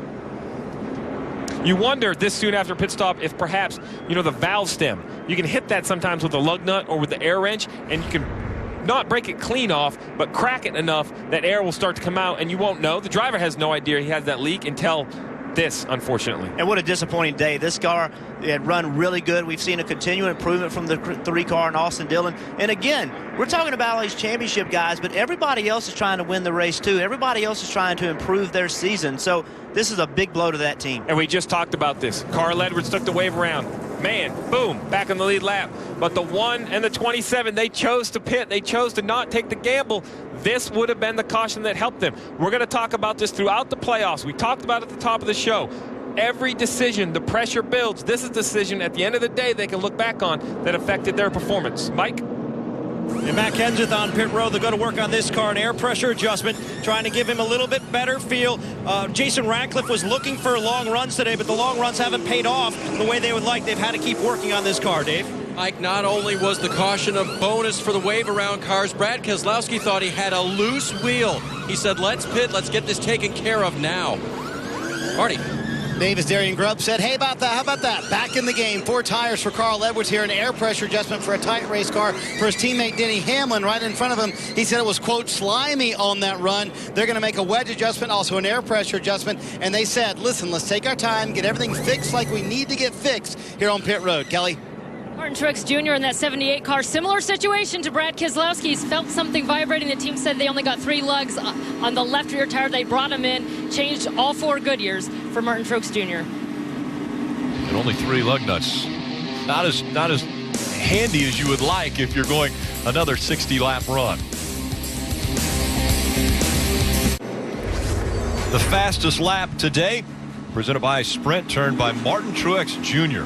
Average speed over 182 miles an hour. You can follow Miss Sprint Cup on Twitter now for a chance to win an autographed hat from tonight's Victory Lane. A lot of speed out of Martin Truex Jr. in both of the practices yesterday. And for one lap, he has been the fastest today as well. Martin Truex Jr. scored in the 11th spot. Jeff Gordon, maybe a little worried about restarts. We listened into his radio just moments ago. Yeah, I don't know how to start any better than that. I mean, hell, we're pushing the damn forward, trying to get to 1, and didn't give up any spots there. And that outside lane just carried some momentum, so we'll see what happens with us out there. Yeah, I know you did an awesome job. Damn right you did. That was really good right there. Just keep doing that all day long. And you can hear those guys are trying to encourage Jeff Gordon to keep having good restarts. That's been a weakness for this team. And we talked about it early in the race. Restarts are so important because track position is so important. Kevin Harvick, Kyle Busch. Kyle Busch chooses the outside line. You see the NBC start zone with red lines. They're in it. Green flag back in the air. Way out of shape was the 48. A little bumping and banging as they go into turn 1. Jimmy Johnson got into the side of the 4 of Harvick. Smoke now out of the left rear of Harvick after that contact. Yeah, Jimmy Johnson got a run on the 4. Got inside of him. Kevin Harvick didn't want to give him a big lane to let him get back up on the racetrack. And now it looked like they made some contact. The left rear quarter panel is definitely rubbing on the 4 car. Now, when he wiggled like that, was he trying to move the quarter panel out? Could you do that with wiggling the car? I'm not so sure. He just wasn't making sure it wasn't flat. He was just trying to feel the car out. Side by side for second. Little smoke still coming out. Now the decision. What do you do? If you're Rodney Childers, it's race 1 of the chase. Do you pit? Do you pull the quarter panel? Or do you hope the thing is not going to rub a hole through? These are tough decisions. You can see inside the car. Smoke, a little bit of haze around Kevin Harvick. He knows he has a tire rub. It should get worse right now in the corner. You should see a little more haze, and the driver can smell it also. All there. It gets better. No worries. So the driver goes off of what he sees and also what he smells. You can smell that tire rubbing on the quarter panel. It was worse when he went into 1 and 2 here. You heard the spotter say, hey, it's getting better. Keep going. It just moves that quarter panel out is what happens. Or it clearances itself, or the worst. Yeah, I was going to say, it either moves the quarter panel or it moves the rubber off the tire. So it's either the smoke getting better is either a good sign or a bad, and we're going to find out here in about the next 10 laps. And this is nerve-wracking. I mean, this is for the 4 car. This is nerve-wracking. They felt like they had a good restart. Looked like to me the 48 was being pushed by Logano. Right. Drove it underneath him. Got together. Now they're in. Now here we go again. First race of the chase. You have a problem you have to deal with. Still smoking. You can see it. Well, we've talked about restarts. Jimmy Johnson gets a big wiggle off turn 2, and the 41 of Kurt Busch comes by. Yeah, he got really tight. Oh, there it is. Around goes the 4. Hold the brake. Hold the brake. Stay up there. A lot of damage to the back of that car. And this is what we talked about. This is what we said at the top of the show. The pressure of these decisions. Real slow here. Real slow. Major damage to the back of the 4 for Kevin Harvick. Hurt pretty bad here, guys. And Harvick stopped on the racetrack so that he could make it onto pit road. So let's go all the way back to what happened. The 4 crashed because he had a flat left rear tire. How did the left rear tire go down? It all started on the restart. We've talked about restarts, the restart zone, how important it is to accelerate out of the restart zone. Well, right here, as they leave the restart zone, the 4 doesn't get the greatest of runs. The 48 of Jimmy Johnson goes underneath them. Jimmy tries to come back up at the racetrack, Jeff, but the 4 tries to hold him down there. Yeah, it looked like to me the 4 got a good start. It's just the 48 got a better start, and the 22 was pushing him. You know, you get a guy, here you go. See the 22? He's pushing him. Actually turns him left. Jimmy forces his way back on the racetrack. And the Ford, you see, he doesn't want to give him the lane. He can move up to the middle, but Kevin Harvick tries to force him down. We saw it smoke for a few laps. We wondered if it was getting better, and this is the result. As Kevin Harvick turns down into turn 3, the left rear tire is down. There's nothing at that point Kevin Harvick can do. Unfortunately, now this is a major, major hurdle for this 4-car in race 1 of the playoffs. And lead lap cars coming on to pit road, the 48 on pit road as well. Dave.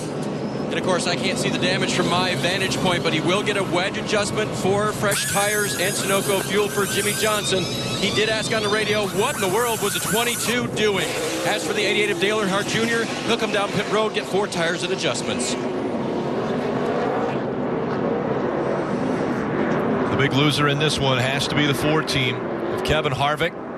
They've already taken the car back into the garage to work on it more extensively. And a big winner is the 1 car. The 1 car is a free pass, so that puts one of our chasers back into the lead lap. 15 on the lead lap before the caution came out. That'll make it 16 with Jamie McMurray. There's the left rear blowing up. And around goes the 4 and one of our chase contenders in the garage. Patrick hosts Football Night in America. Coverage beginning at 7 p.m. Eastern, 4 p.m. Pacific, only on NBC. Kevin Harvick already out of the car. They're in the garage. One of our title contenders and the defending series champion.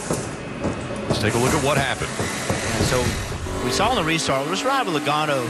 He actually starts pushing the 48. I'm not sure the 48 even wanted to be there. I think they kind of hooked and it put the 48 there. And now the 48's underneath him, and Harvick tried to block him to keep from giving that spot up, because we talked so much about how important track position is. Ultimately, I mean, look at the 22 pushing him. I don't think the 48 was turning left. I think the 22 pushed the 48. That bottled everyone up. And was it a block by Kevin Harvick? Well, you know what? That also have come into play. From that view, I mean, he gave him a lane. I mean, the 48 had a lane. It was, you know what it is? It's racing. That's what that is. I mean, you could go back and watch it in slow motion and say, this guy could have done that guy could have done that. But ultimately, that's just everybody racing hard. Let's listen into the 48 radio after the incident. Good God, what the hell is Logano doing? Hey, a little aggressive, man. Nothing out back, 3 wide out back. And here's the problem. Jimmy Johnson knows that that has made a huge impact on the Ford's opportunity in the chase, and he didn't want to end up 3 wide. I think you're right, Jeff. I think he ended up getting shoved there, and then everybody wanted the same space. That is just racing. Kyle Busch, Jeff Gordon, Kurt Busch, Joey Logano, and Ryan Newman will restart top 5. Welcome back to NBCSN's coverage of the NASCAR Sprint Cup Series, MyAfibRisk.com 400. As we get ready for the restart, you see the NBC restart zone with the red lines. First line is where they can go. The second line where they must go, where the green flag will come out by the flag man. And Kyle Busch didn't look like he got on the gas very quickly there. He was race leader. And Jeff Gordon on the inside is going to take the lead away before they get to 1.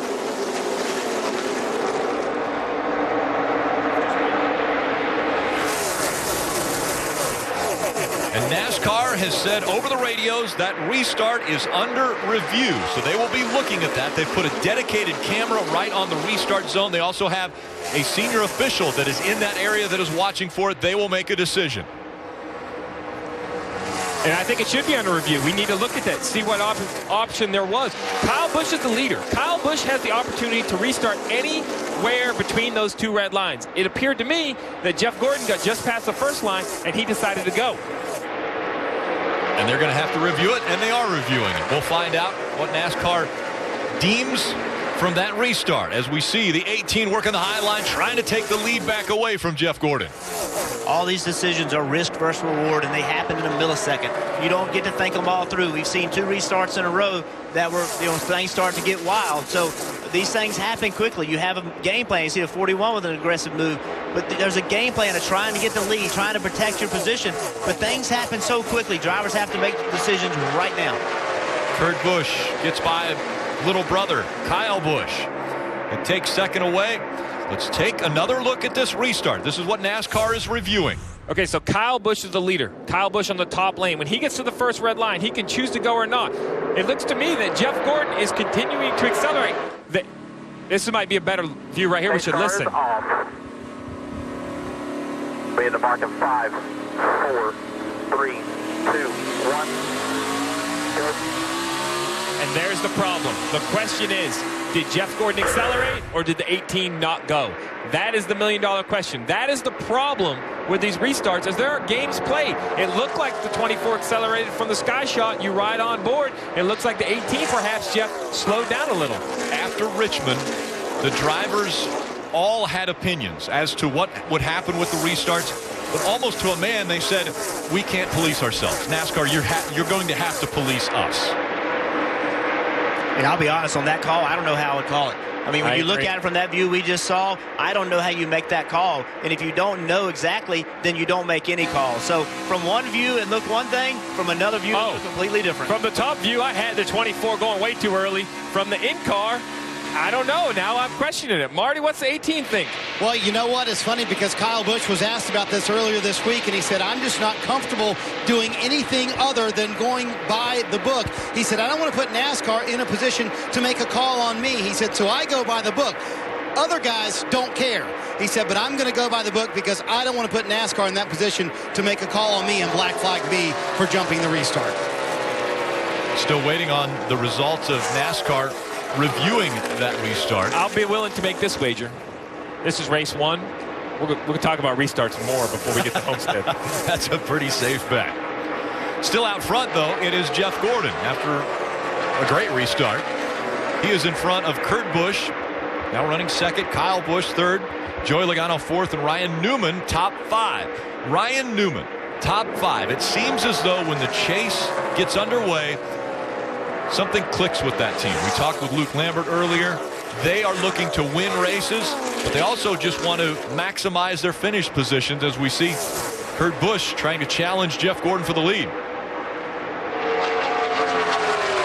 Speaking of stepping it up in the chase, here's a 24 car leading this race. We haven't seen them lead many races this year. If you think about it, over the last 2 or 3 months, and that now leading this race, give him a little bit of confidence, give that team a little bit of confidence. They haven't had the speed, but they're showing some of it now. Jeff, I have to wonder, did we just lose focus maybe of where all these teams were as Kurt Busch looks to the bottom of the racetrack underneath Jeff Gordon with the rules package? The reason I say that is because this is the 2015 rules package on the mile-and-a-half tracks. The Coca-Cola 600 was the last time. While Carl Edwards, a Joe Gibbs race car, did win it, it was on fuel mileage. If you look before that, Jimmy Johnson won a few. Kevin Harvick ran well. Perhaps it just got a little confusing over the summer between the variety of the racetracks and the variety of rule packages.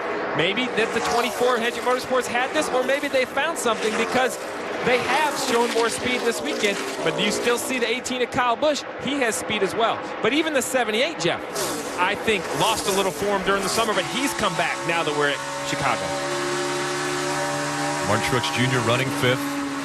Ryan Newman behind him now in 6th. Kyle Larson, one of the non-chasers, up in the top 10, as well as Eric Almirola. He's running 8th. Kelly Stavis, that 4 car has been in the garage for a long time.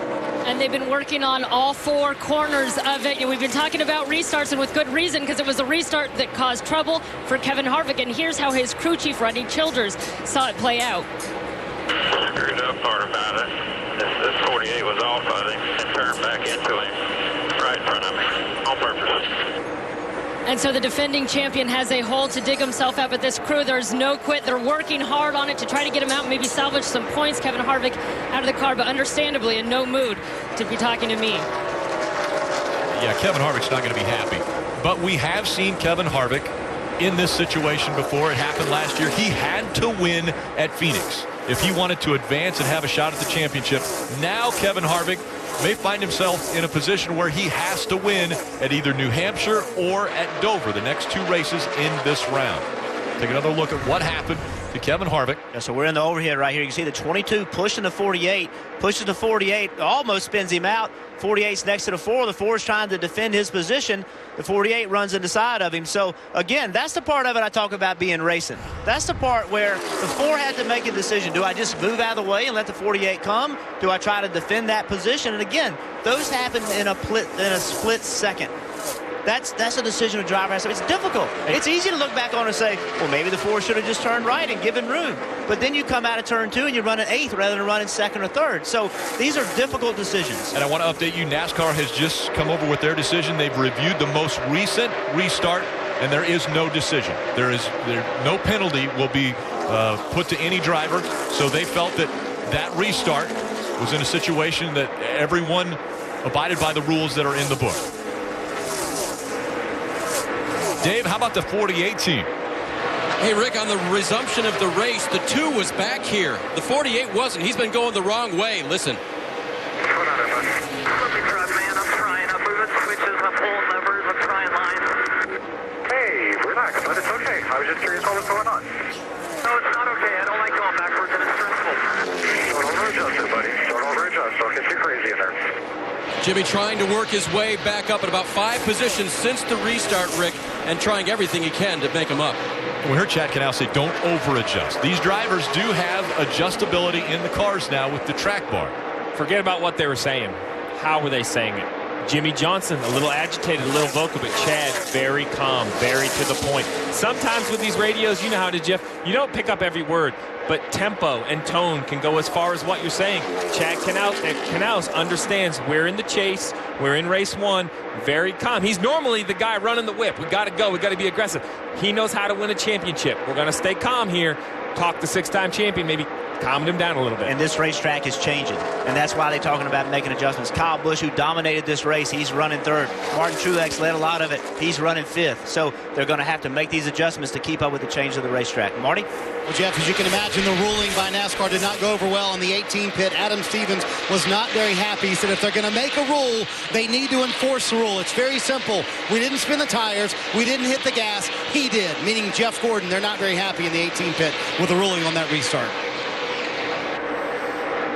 But because of the restart, Jeff Gordon in front of the field at Chicagoland. Jeff Gordon in his 788 consecutive start, the Iron Man leading at Chicagoland. It's time to drop the puck, and NBCSN is ready with a great doubleheader on opening night. First, an original 6 matchup. Defending Stanley Cup champion Blackhawks host the Rangers. After that, a California clash as the Sharks visit the Kings. Wednesday night rivalry returns October 7th on NBCSN.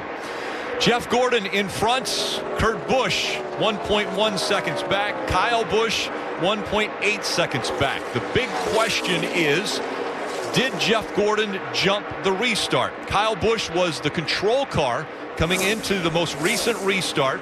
NASCAR has ruled that no penalty will be assessed to any drivers, and they were talking specifically more toward Jeff Gordon because that was the one under question.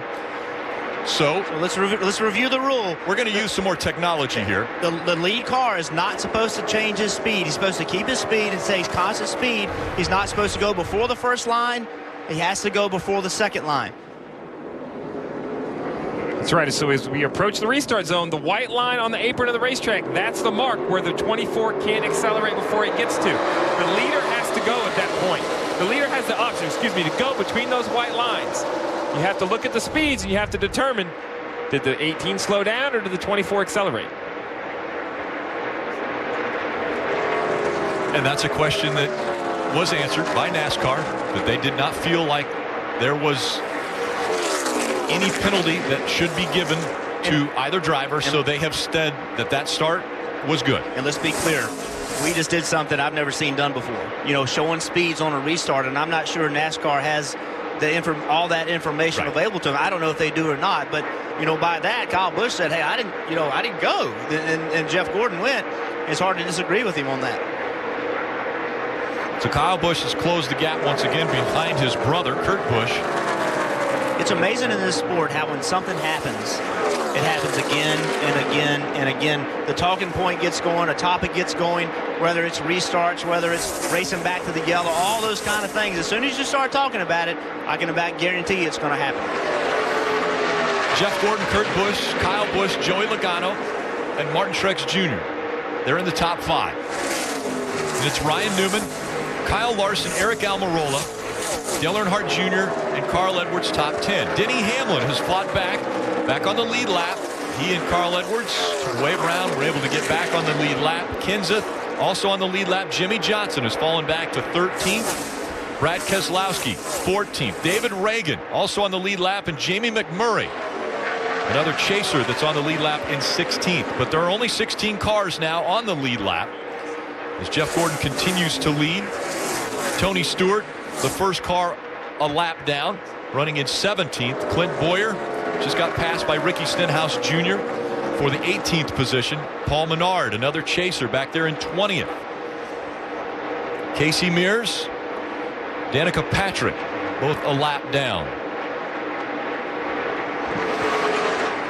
Jeff Gordon looking to make it 93 career wins. He still has another pit stop to go from Chicagoland. Welcome back to NBCSN's coverage of the NASCAR Sprint Cup Series. MyAfibRisk.com 400 Chicagoland Speedway. Jeff Gordon still out front. Gordon now has led over 34 laps here at Chicagoland. Want to go down to our Toyota Camry on-track car. Jeff, you've driven it around the track a few times, but let's look on the right side of this car in those tailpipes, Steve. Yeah, we saw earlier the 48 and the 4 getting into a collision on the restart. They banged sides, yet the 4 had a flat tire and the 48 did not. Well, on the right side of these car, right here, that's the exhaust coming out the right side of the car. So when they hit door to door, normally the left side of the other car is in trouble because the left rear of the 4 car was near those tailpipes of the 48. That's usually how you end up with a flat tire. You never want to hit bang door to door, Jeff, but in my career, I've always preferred to be the car in the bottom because it seems like you end up okay. The guy up top, his left rear near your tailpipes, that never seems to work out well. My experience has been you never want to be the guy getting run into. That's never the good thing. So, especially on a restart. I've been in that situation before. Again, you see the 48 get pushed down below. Harvick tries to defend. The 48 has to come back on the racetrack or decides to come back on the racetrack. They get together. The 48 didn't mean to cut the tire on the 4 car. It's just, they were battling for a position. They ended up getting together. Always fighting for real estate at a racetrack. And I can't emphasize enough. I know we sit at home, and I do it too, and we put everything in slow motion, and well, this guy did that, and that guy did that. Well, let me tell you something. When you're sitting in that seat and you see a guy underneath you, it is your job to defend that position, to block that position. When you get underneath a guy, it's your job to take that spot. And that's why we see cars have contact. They're racing. Now, sometimes it goes too far. If you're the fan of Kevin Harvick, you're like, hey, Jimmy Johnson ran into my guy. If you're the fan of Jimmy Johnson, you say, hey, Kevin Harvick should have given me the spot. The bottom line is they're both trying to win this race to move on into the next round and win a championship. Mike Massaro, the 24, looks like he might be on cruise control out there. Yeah, Rick, and this is a run this team has been looking for quite some time. It's a proud race team, and it's a very hungry race team, and they know they've got an opportunity to win a race. A cool moment just during, I'd say about 3 or 4 laps ago, Alan Gustafson came off the pit box, and he went around to each over-the-wall member, gave him a high five, a little pep talk, it seemed, trying to get them ready. The last thing Alan Gustafson wants to see here is to lose this race on pit road. Pit stops are coming up. He wants his team ready for them. They were last on pit road on lap 124. We've completed 182 laps. So, as Mike mentioned, within 10 laps of green flag pit stops.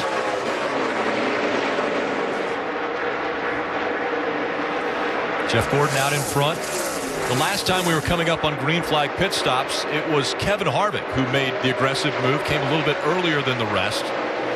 Get those 4 fresh Goodyear tires quicker than his competition. Will we see similar gamesmanship here with, say, Kurt Busch, Kyle Busch, Joey Logano, Martin Truex Jr. all in the top 5? I think the guys that stand the biggest chance to gain or opportunity to gain, Steve, is Jamie McMurray, who's the last car on the lead lap. Those guys try to pit a little bit early, give yourself a little bit of gap. If the caution comes out, you stay out, take the pass round. Jeff Gordon's not going to give him a chance to do that. He's going to be the first one on pit road. Race leader Jeff Gordon makes the move to pit road. Mike Massaro. And it appears he used all the fuel in that fuel cell. Made it to pit road, though, in time to make a 4-tire stop. They'll obviously take fuel, make an air pressure adjustment. Gordon's been pretty happy with the balance of the race car, although it's saying it's been just a tick tight. That air pressure adjustment is designed to help. And we hope the high fives from Alan Gustafson helped the team as well. 12.6 second stop Impressive stop for the 24 team, and now the parade starts onto pit road. Mike? Yeah, and the next one down is another very fast car from Stewart-Haas. That would be Kurt Busch's machine. He's been saying he's been a little bit loose on exit. You saw the chassis adjustment there, a wedge adjustment to the 41 car. Sunoco race fuel in 4 good years for Kurt Busch. Mike Joy Logano ran the top 10 for much of that run. You see him coming to a stall here. He said the track bar inside the car really helped on that run. The run before this, it did not help as much. A little bit tight for Logano, but better. Again, running in the top 5 this entire run. 4 fresh Goodyear tires, Kelly. A little bit of miscommunication on the 78 team. They tried to call Martin Truex Jr. in a lap ago. He was called off, and now he's in to get a 4-tire change. He said he was just getting a little bit tight on that run. Meanwhile, Ryan Newman in the 31 team said he was good through 1 and 2, but getting a little tight in turn 3. They made an air pressure adjustment, 4 tires for Ryan Newman, Marty. Kelly, first real complaints all day long for Kyle Busch. He said the car just did not have enough lateral grip, and he just felt like he couldn't lean on it. You saw that wedge adjustment tighten up just a little bit, Dave. Another wedge adjustment for Jimmy Johnson's race car. 4 fresh Goodyear tires and a fill of Sunoco fuel. His car was a little bit tight in the center. He was running 13th when this round of pit stops began. Comes Dale Earnhardt Jr. Kyle Larson scored the race leader now. Eric Almirola second. Those two pitted on lap 139 with Carl Edwards, Denny Hamlin, Brad Keselowski all in the top 5. Dave? Dale Earnhardt Jr. says tight, tight, tight. Crew chief Greg Ives says that's all right. We'll fix you up. Little right rear wedge for the 88 driver to get that car better. Jamie McMurray's been saying his car's been a little bit tight. They're going to try to free him up with an air pressure adjustment. Again, 4 good years on that machine. He's been pretty happy. Other than that particular issue, he's away. Pretty good stop in 12 seconds, Dave. 42 car of Kyle Larson has been the best non-chaser all day long. During this run, he had moved from 10th to 6th. He was a little bit tight in the middle of the corner. A pit stop to adjust just a bit on that 42. It's been mostly air pressure adjustments all afternoon long. And they had 15 less laps on their tires, but decided to come in under the same cycle as all of the rest of the cars on the lead lap. Yeah, I think, Rick, really their opportunity was if they couldn't get to a certain window where they didn't have to come back in for fuel, they couldn't afford to stay on the racetrack and continue to lose time to the leaders who put on new tires. That tells me the fuel mileage of Jamie McMurray, Kyle Larson wasn't good enough. They needed to get to about lap 205. It wasn't good enough to get all the way to there, so they just pitted now, got on the same cycle. But the difference is, on board with Carl Edwards, who's the race leader, he also pitted at lap 139. This is a car that we've seen stretch fuel before. They stretched into the Coca-Cola 600 to get to victory lane. If he could come later in this pit cycle, past the lap 200 mark, maybe 202, 203, 204, he legitimately has a shot to make that his last stop of the day. Just over 50 laps now. Carl Edwards has run since he was on pit road. And only 7 are on the lead lap. Yellow, yellow, yellow. And we're hearing caution comes out for debris in turn 4. So quite a few drivers are going to be taking the wave around here, those that were on pit road just recently. Yeah, there's going to be a whole jumbled up mess at the moment. Nothing's worse than a caution in the middle of green flag pit stops. We have Carl Edwards, loves it, gets to come to pit road. Jeff Gordon's on the lead lap, so Jeff Gordon, Kyle Busch, Kurt Busch, they're all going to look good. They're going to end up the leader, but we have a wave of especially playoff contenders: Martin Truex, Ryan Newman, Kenseth, Earnhardt Jr. As you see a piece of metal on the racetrack, a big piece of metal on the racetrack, no choice but to throw the caution, but this is definitely going to affect the outcome, or at least affect the next restart. And the 2 cars, the 2 of the Joe Gibbs cars that were laps down early in the race having trouble, Carl Edwards, Denny Hamlin, guess what? They're 1st and 2nd. And you know what? We go back 100 laps ago. The 19 took the wave around. That's we right. talked about the simple decisions. McMurray chose not to. While he's recovered and he's only 1 lap down, he's still back at 19th. Carl Edwards, the leader. Race leader, caution comes out. He and the other 6 cars will be able to make their way onto pit road. They're on the lead lap.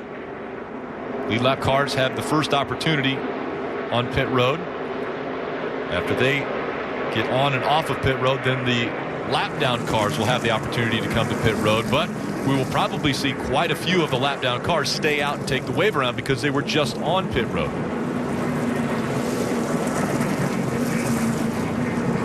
Chase for the Sprint Cup continues on NBCS. And next Sunday, race 2 in the playoffs, live at 1 p.m. Eastern from New Hampshire Motor Speedway. Then Saturday, it'll be Xfinity Series racing from Kentucky, presented by Nexium. Coverage beginning at 5:30 p.m. Eastern. NASCAR is on NBCSN.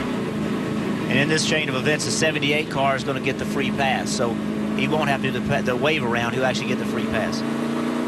Once again, we felt like restarts were going to be a topic of conversation, and they haven't disappointed. Here we see right here, Kyle Busch is the leader. Jeff Gordon's in second as they approach the restart zone. The question is, did Jeff Gordon go before Kyle Busch?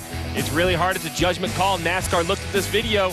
They felt that he didn't go, that it was time for the front row to accelerate. They said there was no call on this restart. And with all this data, it looked like Jeff Gordon did go early. But again, I'm not sure NASCAR has this available to him. But by this, Jeff did leave a little early. And guess what? After we all pit, we're going to have another restart. And I think that one's going to be just as exciting. You think so? You know, it's funny. Why would it be? You know, it's simple, right? Hey, just go by the first line. Don't go by the second line. And all that simple until, oh, yeah, and one of you guys are going to win. And if you win, you go ahead to the next round of the chase. And you know what makes this restart even more important? Now there's only 75 laps to go versus 100 laps to go. So the intensity just ratchets up through the entire race. We mentioned the fuel window between 56 and 60 laps, meaning that more than likely everyone's going to have to come back to pit road once again, at least one more time. Some taking advantage of being at the back of their situation, either on the lead lap or one lap down, coming onto pit road to fill it up with fuel, get 4 fresh tires. Mike? And Rick, Jeff Gordon was on pit road not too long ago, lap 184. Then he took 4 tires, this time around just right sides of fuel. That's the call for the 24, Dave. 4 tires for Brad Keselowski. He pits from 3rd position. He'll get a wedge adjustment, Marty. Dave, Carl Edwards, crew chief Darren Gubb said, well, that worked out pretty well. You saw the 4 Goodyear tires going on, also Sunoco fuel, very small air pressure adjustment. He said the car was, quote, snappy loose off. And for his teammate Denny Hamlin, he said it was pretty tight at the end of that run. He had adjusted the track bar inside. They also made a wedge adjustment here on pit road. Shows Jeff Gordon losing 4 spots on pit road. The big winner, of course, Carl Edwards out front.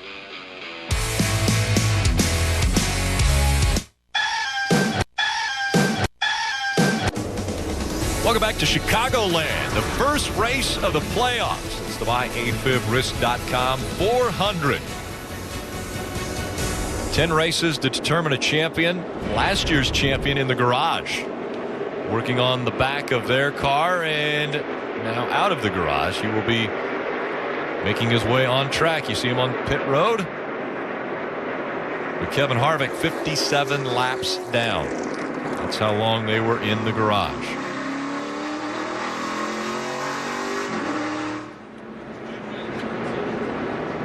18 cars took a wave around. 9 of them will be back on the lead lap. Those 9: Kyle Larson, Ryan Newman, Eric Almirola, Matt Kenseth, Dale Earnhardt Jr., Jimmy Johnson, Paul Menard, David Reagan, and one of Jamie McMurray, all back on the lead lap after taking a wave around. Let's take a look at the chase grid. 16 drivers, and look who is at the bottom. Kevin Harvick. That hole that you didn't want to dig yourself out of after one race, that is what Kevin Harvick is facing now. Only 12 advance after the first 3 races.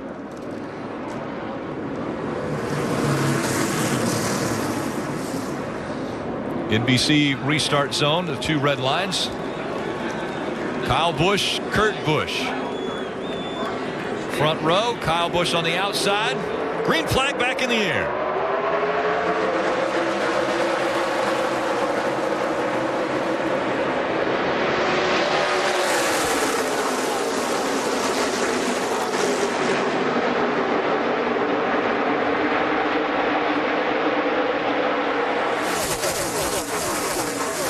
Kyle Busch clears his older brother. He's back in front of the field. Carl Edwards in the 19, running 3rd. Denny Hamlin in the 11 is 4th. Battle for 5th between Jeff Gordon and Brad Keselowski. Gordon has it. teammates running side by side for 6th. Joey Logano moving to the outside of Brad Keselowski. We talked earlier in the show about Joe Gibbs Racing, how 3 were struggling and Kyle Busch was leading. Well, it didn't take long. Well, I guess it took a little while, 100 laps. And now you have 18 of Kyle Busch, the leader, Carl Edwards in 3rd, Denny Hamlin in 4th. They've done a great job of continuing to battle. Denny Hamlin was laps down earlier. The 19 had a speeding penalty. They've recovered well, fought back up into the top 5. All 43 cars still running as Austin Dillon and Kevin Harvick back out on the track.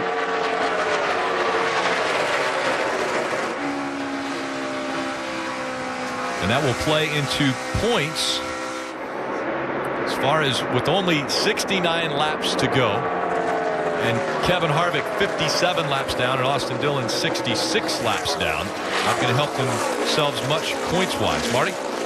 Well, Rick, Steve mentioned it. It's been an amazing recovery for Denny Hamlin, who gets passed there by Jeff Gordon and also Carl Edwards. As you mentioned, for Hamlin, it was a spin early on. For Carl Edwards, it was a speeding penalty. And then remember, they ran out of fuel coming down pit road. The car actually stumbled on the racetrack. We thought he was out of fuel there, but ran out of fuel coming down pit road for one of the stops. But things have fallen their way. And, Jeff, you know this. Sometimes in a chase, you've got to have luck go your way at some point. And things have gone definitely the way of both the 19 and the 11 today on every step. Yeah, no question. I mean, luck is part of it. And like we talked about earlier in the race, when you're dealt adversity, how do you deal with it? Because every team is going to have to deal with it. There's not a team out here that's going to go through this chase and not have problems. Once you have it, how do you deal with it? Do you find a way to make it a positive, or do you just make it a negative? It's going to happen to everybody. Just mentioned that the reigning champion, Kevin Harvick, has made his way back out on the track, has a new pretty much rear of the car. He is 57 laps down to race leader Kyle Busch. After the incident on the restart with he and Jimmy Johnson. Yeah, the Ford was in the garage for lengthy repairs. That's all they can do. But on the way back onto pit road to return to the racetrack, you see Kevin Harvick rolling down pit road here. Well, he's kind of gesture. Kind of give a little point over to the 48. Kevin Harvick is an intense driver. I think he wanted the 48 thinking about it. He wanted to let him know he wasn't happy about it. Because, listen, it's the playoffs. There's no more give and take. We heard it out of Kevin Harvick all week long. We're going to pound Joe Gibbs Racing into the dirt. I'm going to be fast. They show up. They are fast. They bring the car they need, Jeff, and they bang together on a restart. You can see Kevin Harvick a little bit, I'll say a little bit of displeasure. It wasn't crazy, but just a little point. Well, look at him. I mean, he's coming from the racetrack. He's completely torn up. They've repaired the car. He's not out there riding around. He's passing cars. He just passed Greg Biffle. He just passed some good cars. He's not going to quit. He's going to give you 100% every lap. When he passes enough cars to where he gets to the 48, does something happen there? That'll be the question as we see the Busch brothers getting closer together now. Kurt Busch trying to run a little bit higher line. Kyle Busch out in front. We saw this a run ago when Jeff Gordon was the leader, that Kurt Busch seemed to come on as the tires aged a little bit. Currently, we're only 7 laps into that run, and he's already worked his way back up to his brother's rear bumper. Seemed like that 41, Jeff, is pretty decent as the tires age. And again, this racetrack's continuing to change. It's darker than we've seen it the entire weekend. A lot of rubber's been built into the racetrack. Who's going to be good when the race ends? We saw who was good when the race started. Can you keep up with the racetrack? Guys that were running 5th, 6th, 7th, 8th, are their cars going to be better as the track rubbers up? Those are questions you never know, but without a doubt, we see the 41 is much better at this point in the race than he was early in the race. And the two have separated themselves from third, Carl Edwards, by about 2.5 seconds. We stay here at Chicagoland NASCAR nonstop.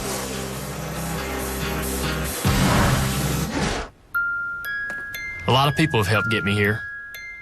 My sisters always had my back. My buddies, Sonny and Sean. The crew, pushing me to be faster. Amy, reminding me to enjoy the moment. Fans, of course. And Nationwide, who I've personally been with for 25 years. It's never been just me out there. Nationwide is on your side. Today we're going to talk about trucks. Works for me. Which truck brand do you think offers best-in-class HD towing? Ford. I would say the Ram. Okay, let's move to the second door. Best V8 horsepower. The Ram. I say Ford on the V8. Chevy. What about this year's Motor Trend Truck of the Year? Chevy. What do you think? A Ford. The Ford? There's no reason why they shouldn't be. Let's see how you did. That's the Chevy Silverado HD, the Chevy Silverado, and the Chevy Colorado. No way. Chevy. Wow. That's a clean sweep. I have iPhone Forever from Sprint, so I never have to wait to get the newest iPhone. I don't have iPhone Forever from Sprint, so it's 15 months until I can upgrade to the new iPhone 6S. But I don't mind waiting. And I'm not jealous of your new iPhone either. Our best deal ever. $15 a month includes an iPhone 6S and a new iPhone every year forever. And we'll pay off every dime of your old phone or contract so you can switch. Can I just switch to Sprint? Pre-order today. This is the feeling of turning a sport you love into a lifetime of cash. DraftKings.com, the daily fantasy sports destination, is giving away thousands in fantasy NASCAR contests every week. And taking home your share is simple. Just pick your sport, pick your drivers, and pick up your cash. Play with DraftKings, the official daily fantasy sports partner of NASCAR. Use promo code TRACK and get free entry in our contests every week. Get to DraftKings.com. Lily Baker is preparing for college. She'll use that education to get a job. She'll use that job to buy a home. This is Lily Baker. Her mom just refinanced their home and is putting an extra $312 a month toward Lily's tuition. Lily is about to take over the world. Who's with her? Buy in. Quicken Loans. Home buy. Refi.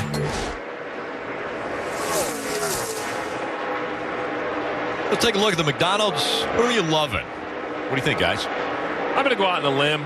Kyle Busch, he's the leader, led the most laps for the day. I think the track has changed, Jeff, but I think he's got ahead of the adjustments. His car looks pretty decent. Yeah, I'm going to go with Jeff Gordon because they've stepped it up in this chase. You know, in the last 16 races, they've only led 6 laps. He led 40 today, and run well all day. So I'm feeling good about Jeff Gordon. Both in the top 5. Kyle Busch out front. Jeff Gordon running 4th. Denny Hamlin also up in that top 5, as well as his teammate Carl Edwards. Want to take a closer look at our top 5. We'll start with Marty Snyder. Rick, I'll tell you what, Kyle Busch is loving a little clean air up front. Still led the most laps today. And you know, he's the only driver here at Chicagoland, a little wiggle off 4 there, to sweep the Xfinity Series and the Cup Series in one weekend. He did that in 2008. He can do it in 2015. He won that race last night, and that would give him his first ever win in the chase as a chase participant, Mike. Meanwhile, his older brother is right in his rear tire tracks right now, Marty. His crew chief, Tony Gibson, told me that late last night, he and Kurt sat down. They talked about many things, among them to work on the things they can't fix. Don't worry about the things out of their control. They had a right rear tire go down early in this race. They've moved past it. Right now, they're contending for the win. Marty? And Carl Edwards with an amazing recovery. They had a meeting this week, he and Darian Grubb did, and it was tough to talk Carl into thinking you just got to be consistent. That's all you need. Top 10s. Carl Edwards wants to win. They've recovered now, and they're in a position to do just that, Mike. Jeff Gordon said earlier this week, he says, look, there's been many times this year we just have not raced to our full potential. If we do that, we'll be okay. Certainly looks like he's doing that today. He's in contention to win this race as well. He feels like he's got a totally different race car than at the beginning, Marty. And Mike, everyone wants to talk about Denny Hamlin's right knee. You know, before the Richmond race last weekend, he had to get treatment on that knee. This week, no treatment at all. He was getting along fine, and they thought all along they had the speed to run in the top 5. All they needed was to get there. Now they're here. They want to see if they can win this race. Rick? Only 53 laps to go. Kyle Busch, Kurt Busch, Carl Edwards, Jeff Gordon, Denny Hamlin, the top 5 as we go NASCAR nonstop. Hold me in the shadows, my heart ablaze. Hold me in the starlight.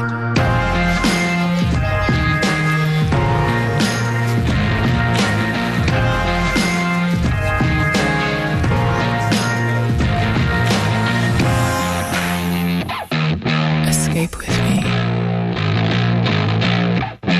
Bernd Trobert, the essence of racing. Let your Camry show you that your driveway isn't just connected to your street, but to the ends of the earth. From coastal highways to roller coaster hills, to the street that changed music forever. and the perfect route for a getaway. It's all one road, waiting for you to take it. Discover more in a Camry. Toyota, let's go places.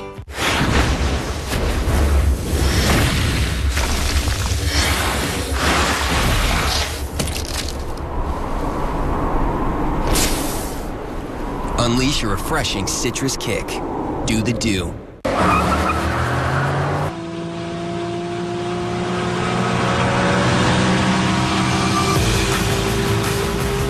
K&N Performance Air Intake Systems. For more airflow in, more horsepower out.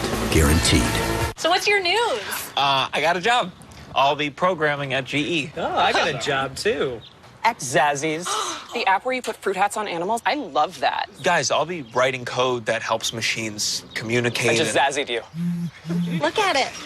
Oh. I can do dogs, hamsters, guinea pigs, you name it. I'm going to transform the way the world works. I programmed that hat, and I can do cassava melons. I'll be helping turbines power cities. I put a turbine on a cat. I can make hospitals run more efficiently. This isn't a competition. Geico insures all these vehicles. They have great service and great rates for great rides. And not insuring them with Geico, well, that's like being a race car driver with a really lazy pit crew.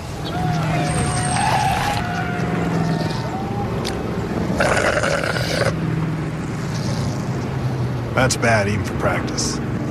Yeah, that's bad. Geico. Great rates for great rides.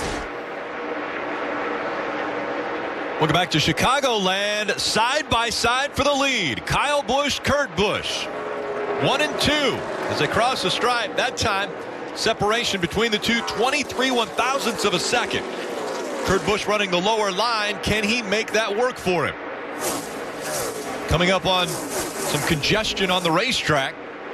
And Kyle Busch is going to get caught up behind Trevor Bayne in that high line. Let's see if Kurt Busch can take advantage of it. Kurt Busch in front of Kyle Busch and leading now at Chicagoland. Kyle Busch had led 121 laps. Kurt running right at the bottom of the racetrack and pulling away from the 18. Gordon still holding on to third. Carl Edwards, Denny Hamlin, Brad Keselowski, Joey Logano, all chase drivers in the top 7. Martin Truex Jr. running 8th. Kyle Larson, the highest scored non-chase driver, is 9th. Dale Earnhardt Jr., Jimmy Johnson, 10th and 11th. Eric Almirola outside the chase, he's 12th. Matt Kenseth, Ryan Newman, and Jamie McMurray, the only other chasers that are on the lead lap. With Kurt Busch getting by Kyle Busch, we take a look at lead changes presented by Sprint. 12 of them already this afternoon. Stop in at Sprint and cut your rate plan in half. Just bring in your Verizon or AT&T wireless bill and turn in your old phone. 12 lead changes. Some impressive laps run by Martin Truex Jr. as far as speed. The most laps led up to this point, Kyle Busch at 121. Differing agendas. The 16 drivers that came in that are in the chase, the playoffs for NASCAR, all looking for a solid finish. One driver is going to win, potentially a chase driver. He could move into the second round with that win. The other 15 are looking for maximum points so that they are not outside the top 12 and don't advance into round 2. Teammates fighting for position. Carl Edwards in the 19, Denny Hamlin in the 11. 43 laps to go. There's going to be decisions have to be made here pretty quickly. Does somebody want to pit early? You see the 11 car trying to make a move on the 19, but is somebody going to be brave enough to try to get on pit road early and force the leaders to pit early? Getting on pit road will allow you to run a faster lap time sooner, maybe gain some ground on the leader, and then force the leader to pit. And then also, what is Kurt Busch going to do as a leader? Is he going to try to be the first one on pit road like we saw Jeff Gordon do earlier? So some tough decisions are coming. When we talk about playoff and playoff contenders, we see here Carl Edwards in the 11 of Denny Hamlin. Clint Boyer, Paul Menard, Jamie McMurray all had issues early in the race, got a lap down, whether it was speed or an issue on pit road. But they've all migrated to the front. Other than Kevin Harvick, who had an accident running in 42nd, we have 15 of the 16 running in the top 19. Think about that. The top 19 cars, there's only 4 of them that aren't in the playoffs. Denny Hamlin able to make the pass on Carl Edwards. Both Hamlin and Edwards at one point in time in this race down at least a lap. Were able to utilize the wave around. The cautions fell in such a manner that put them back on the lead lap and in contention to win this race. And not only did Edwards have trouble early in the race, he was also worried that his engine may be having troubles, tailpipe problems. At that point, you're like, are we even going to finish this race? And now he's battling for a top 5 and maybe even possibly a win. So a big turnaround for those guys. One of the fastest cars on a restart, Kevin Harvick and the 48 of Jimmy Johnson got together. The damage was done to the 4, and that put the 4 in the garage for 57 laps. They're back out on the track, but obviously the worst off as far as chase drivers as we go NASCAR nonstop.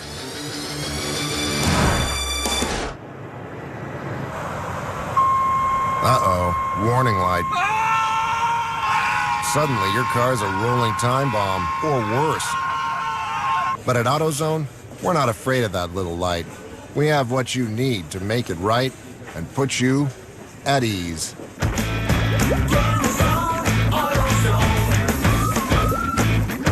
It's called The Zone, and we'll help get you there.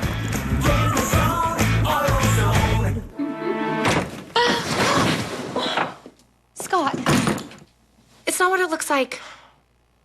I thought we agreed to share him. So that's what you meant by dessert. Go to listingallcars.com now. Search from over 4 million cars. Use your desktop, tablet, or smartphone. It's fast and friendly with no ads or distractions. Find classics, pre-owned, and new cars all on listingallcars.com.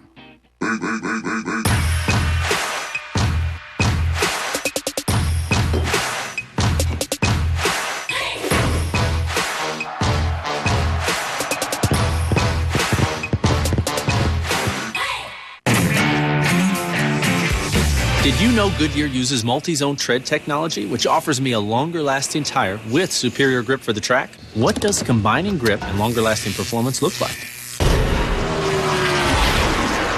Hey, Pete, check this out. Come here, little doggy. Sit. Oh. Sit.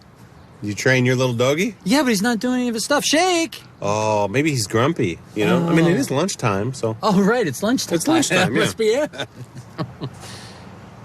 Little doggy. It's okay. Does it taste good, though? A little dog with a big bite. Little doggies, starting at $1.29. And don't forget half-price slushes every day at Happy Hour. This is how you Sonic. There was a time when the most famous person in America was heavyweight champion of the world. The champ is here! Now, for the first time in 30 years, the heavyweight title will be on the line in primetime on NBC. Deontay Wilder, undefeated after 34 bouts, 33 by knockouts, defends his title in his much-anticipated debut on Premier Boxing Champions. Live Saturday, only on NBC. Coming up next, it's NASCAR America, a post-race show, followed by Victory Lap. Right here on NBCSN. Kurt Busch continuing to lead. Kyle Busch runs second. Jeff Gordon, Denny Hamlin, and Joey Logano. The top 5 as the laps continue to wind down. Only 34 to go. And now does strategy come into play as do you short pit and try to come in a little bit earlier than everyone else and have fresher tires for these remaining 33 laps? Well, without a doubt, the chess game started between these crew chiefs because while the guys can run about 10 or 12 more laps on the racetrack, they have to decide when they want to come to pit road. They're currently running about 31.5 second laps. New tires, they'd pick up probably a second, maybe even a second and a half. So you can do the math. If you came to pit road 4 or 5 laps earlier, you would make 5 seconds up. Kurt Busch, Kyle Busch, all with 48, 50 laps on their tires, while Jeff Gordon and Denny Hamlin have a little bit fresher tires. They have to figure out when the best time to come to pit road is, but the risk is going a lap down this late in the race. I think Jeff put it best. I was thinking pit early. He's thinking maybe hold serve. They've come here. They want to have a good run. Maybe they're just looking for points. Well, that's the problem. All these guys, if you can finish top 5, top 6, you might want to just hold serve and move on and go to the next race. Don't do anything trying to grab for a win and then end up getting you back a 15th, 18th, 19th place finish. So difficult decisions for the crew chiefs. You want to be on win attitude. That's what you want to do. But ultimately, the goal is to advance. 3 races, advance into the next round. That is the goal in this first round. One thing I am telling my driver, though, Rick, tough pit road entry. Oh, yeah. Very tough. The last race here, we saw this guy, Kurt Busch, spin out, getting to pit road. Matt Kenseth, spin out, getting to pit road. These are 2 veteran drivers. They've done this tremendous amount in their career, yet they made major mistakes. This is one of the harder pit roads to get on. It's just funny, the transition to the apron. You don't realize you're in trouble until you're way too far around. And I think we've seen our first fast car peel off the pit road, Carl Edwards. They're going to, running in the 5th or 6th position, they're going to force the issue. We're going to see how long it takes before everybody decides they have to follow him. So Carl Edwards, with 30 laps to go, has decided to make his way onto pit road. Marty?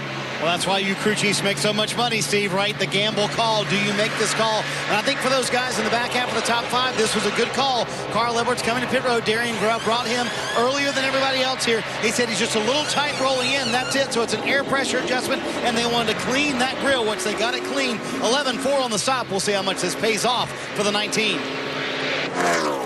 You said it best. Who's coming now? Who's the next guy? Once one comes, it kind of forces everybody else to come. Here we have 78 of Martin Truex Jr. He decided it was time for him to come. Martin Truex Jr. also on the lead lap. He's come to you, Kelly. He led 39 laps early in this race. He's been running well inside the top 10, but Martin Truex Jr. said it's been hard to do anything in 3 and 4, saying he's loose off. It's going to be 4 tires and Sunoco fuel for the 78. Marty? Kelly, Kyle Busch said it's really tough for me to make a decision on this because I need the car to turn better, which means I need it's a little too tight, but I also need the rear end to work a little bit better too. He said, I guess what we need to do, a couple laps later, he said, we've got to free it up. So they do that with that wedge adjustment going in the left side. You see it right there. Also an air pressure adjustment for Kyle Busch trying to free it up. He said that's why his brother was able to get by him too tight off. Mike? Your leader, Kurt Busch, on pit road. He's been saying the car's been gradually getting a little bit more tight. They'll make an air pressure adjustment, a 4-tire change in fuel. Meanwhile, a little bit further down pit road, Jamie McMurray's on pit road. His car's been tight center and off. They'll make an air pressure adjustment there as well. Jeff Gordon in the mix for the win here. A 4-tire change there, an air pressure adjustment. He's been pretty happy with the race car. 48 car on pit road. Jimmy Johnson said, I'm not bad. I just have to be patient with the front end, tight in the center of the corner. 4-tire change and adjustments. The 88, his teammate, is also on pit road. The first half of the corner was helped on the last adjustments. More adjustments here to help the other half of the corner for Dale Earnhardt Jr. Kelly. Ryan Newman in the 31 car had a bad restart that cost him some positions, and he was dealing with a lack of grip in that dirty air. He's been moving his way back and forward. He said he's searching around a little bit, just a little bit tight. 4 tires for the 31, Marty. Kelly, for that whole run, Joey Logano said he ran a little warmer than he would like, so they're going to try and pull a piece of tape off here, off that front grille. He said his biggest problem was loose off the corner. Air pressure adjustment, and there you see him pulling the tape, Dave. Last year's winner, 2 car, Keselowski, exiting pit road. He was running 8th during this run. He said, I'm a little free off, but the center of the corner is a problem. Has been all day for Brad. That front end just not working well for him. And the 42 you see there as well. Kyle Larson, a great run today, was 9th before they started pitting. Tight getting back to the throttle was his complaint. Difficult on pit road. All the chasers look to have gotten on and off pit road without a problem, but the 47 of A.J. Allmendinger was speeding on pit road, so they will have to serve that penalty in this most recent pit stop. A little bit of a left tire rub for the one of Jamie McMurray. Doesn't look as drastic as what we saw with Kevin Harvick earlier. And the 11 is in front of you, Marty. Well, Rick, we saw his teammate Carl Edwards be the first to pit. Denny Hamlin, the last of those lead cars to come down pit road, said the car was just a little bit loose. He went down a half inside the car on the track bar. They're going to make an air pressure adjustment to tighten him up just a little bit, but fairly happy with this 11 machine. Kelly? It's been a struggle all day long for Clint Boyer in this 15 car. He's finally just said, I don't know what to tell you. I've got no grip, no turn, no speed. They're going to give him 4 tires, fuel, and make an air pressure adjustment to try to help him out. But they're a little bit confused. They felt good about what they had in practice, but it's definitely gone away in this race. Carl Edwards just in front of Joey Logano. Two drivers racing for the chase and the opportunity to advance into the second round after the first 3 races. Joey Logano trying the high line to get by. Points matter, and they're fighting for every point available. Each position worth 1 point. Joey Logano taking one away from Carl Edwards. Mike. And Matt Kenseth's crew chief Jason Radcliffe told me this morning his main concern was keeping up with the racetrack. Right now the car's been a little bit tight. They're going to try to free him up with an air pressure adjustment, 4 tires, and try to give Matt a car that he can use to get to the front.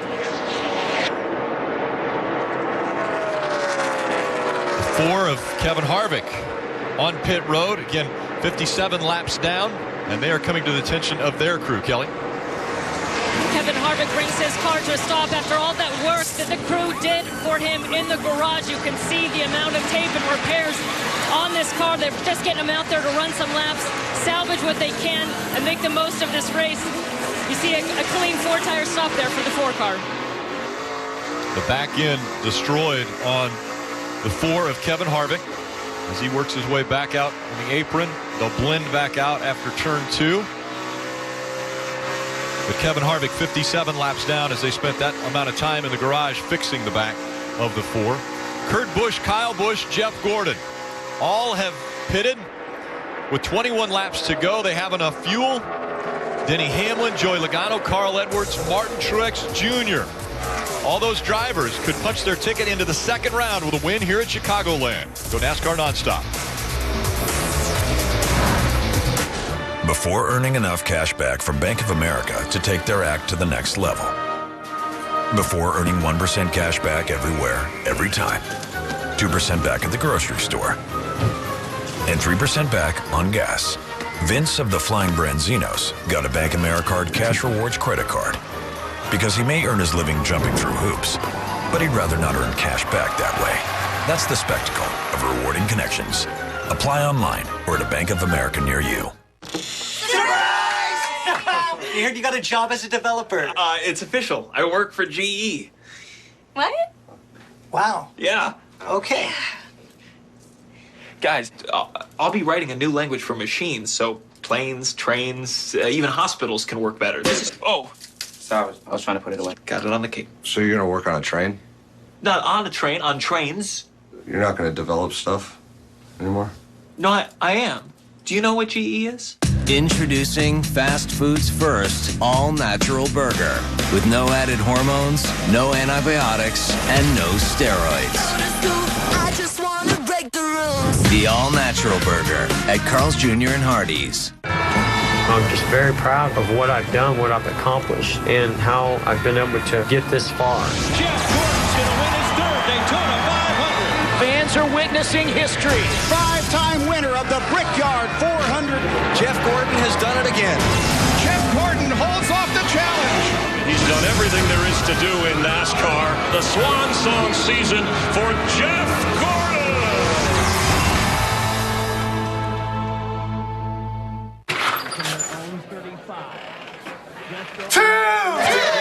How's the queso? Tim, we need to hang out more. Tim-nado, T-Bone. Actually, my name is Brian. Tostitos rolls chips. Bring the party. This is Phyllis. Phyllis is headed to a science conference, so she's not thinking about winter tires right now. But if she were, all she'd need to know is TireRack.com. Right now, she could get a $50 prepaid MasterCard when she buys a set of 4 select winter tires. For details, she'd go to TireRack.com/get-ready offer. But Phyllis isn't thinking about tires. Phyllis is thinking, well, I'm not really sure, but it's probably important. TireRack.com. Find, deliver, install. Only 15 laps to go in the NASCAR Sprint Cup Series. MyAfibRisk.com 400. Chicagoland Speedway. Let's go down to Kelly Stavis. You see the 27 Paul Menard pulling out of his pit stall. It was just a 2-tire stop for Paul Menard. They kept him light on fuel for the short run. He said he was losing the nose a bit, but not worried about it for this short run. Thanks, Kelly. He was the last chaser to make his way onto pit road. And Paul Menard was running 17th. He's a lap down. Take a look at our chase grid as they run. the 16 drivers and where they fall after this first race of the playoffs. Again, 3 races to determine the top 12 that will advance into round 2. Kurt Busch, who's out front now, was eliminated after round 1 in 2014, has the possibility to win his way into round 2. If you win, you advance. If you're a chase driver and win one of the 3 races, you automatically advance into round 2. Kurt Busch has about a 3.5-second lead right now over Jeff Gordon with just 13 laps to go. Have you seen drivers go into a preserve mode, just like, I don't want to lose positions now, as opposed to get aggressive and go for this win? It seems like the drivers and the crew chiefs. I really thought some crew chiefs would pit earlier than they did, try to gain an advantage on the field. They really didn't. Everything looked pretty normal, Jeff. No real aggressive calls on pit road. And the drivers seem to almost be in the same mode. We want to race every lap as hard as we can, but ultimately, like we talked about before, you have to use your head. You have to use strategy. If you're the majority of these guys, you're pretty happy with your day. I mean, I know McMurray wanted better. I know Menard wanted better, Boyer. But if you look at their lap times going into the race, they weren't good enough to win the race. So just don't make it terrible. They've done a good job of battling back. Newman's running 14th. Kenseth, I think that's one of the biggest disappointments in 13th. I thought he'd run better than that. But again, we've talked about it all day long. The guy that's got the biggest hole to dig out of is Kevin Harvick. Everybody else hasn't done anything as of yet where they got to really come back and do something to overcome after only one race. Kevin Harvick running 42nd after being in the garage for 57 laps to repair the back end of the car, and a caution has come out with 10 to go. Caution's out, debris. Debris in turns 1 and 2. The pace car, the Toyota pace car, will make its way back out in front of the field. And you see the damage to the right side of the 83 from Matt DiBenedetto. He rode the wall for a long period of time, and so they're making sure that nothing had come off of that car on the racetrack as we have another race start in front of us. First, we have a pit call. 14 cars in the lead lap. That's right. There's 14 cars in the lead lap. Everyone has reasonably close to 16 to 18 laps in their tires, depending on their green flag pit stop. Who does what? Who is going to gamble and stay out? Who is going to take only 2 tires? Who is going to take 4? I'm going to make my decision. It's 2 tires. I'd be coming down pit road and getting right side tires. I don't think you can stay on the racetrack and defend. I think 4 tires is going to hurt you too much. You're going to fall back too much. The restart will be probably 5 to go, 4 or 5 to go. I'd be coming to pit road for right side tires. Now, if you're Ryan Newman or Matt Kenseth, they're 13th, 14th. They're pretty far in the back of the pack. They have the luxury of watching. They can watch and see what the leaders do. If the leaders do 2, you may as well do 4. If the leaders do 4, then perhaps you do 2. But, ultimately, those guys are the only one. This isn't good running in the back, but it does give them a little bit of advantage being able to watch what the leaders do. And we heard about this earlier. There's so many lap cars between them and the leader as well, Jeff. They're going to come down pit road with a big gap, put 4 tires on it. You just mentioned That's it. right. You're too far behind. You didn't give yourself a chance to win it with this pit call. Block and tackle. Stick to the basics, get some points, move on to New Hampshire. What about stay out? Is there a possibility if you would stay out to improve your position if you are Matt Kenseth or Ryan Newman? Well, here you go. The leaders decided. He stayed out. Jeff Gordon stayed out. They're in big trouble. They're in big trouble because this is the downfall of being a leader. Everyone behind them pitted. Kurt Busch stays out. Kyle Busch comes on to pit road. Leading Joey Logano, Martin Truex Jr., Carl Edwards. 24 and 11 both stayed. Marty. 24 and 11. Well, for Kyle Busch, they really had no choice, Rick. He said, I'm a 3 tight center. Exit is what it is. I haven't been able to make it better all day long. You saw the wet adjustment and the 4 tires as well for Joey Logano. He said his car was a little bit too tight on that run. Also, it's going to be an air pressure for the adjustment for that 22, Kelly. You see Martin Truex Jr. there in the 78 or has already completed his pit stop. It was 4 tires for the 78. And so, strategy. Will it work out for Kurt Busch, Jeff Gordon, guys that stayed on the racetrack? We'll find out. Restart.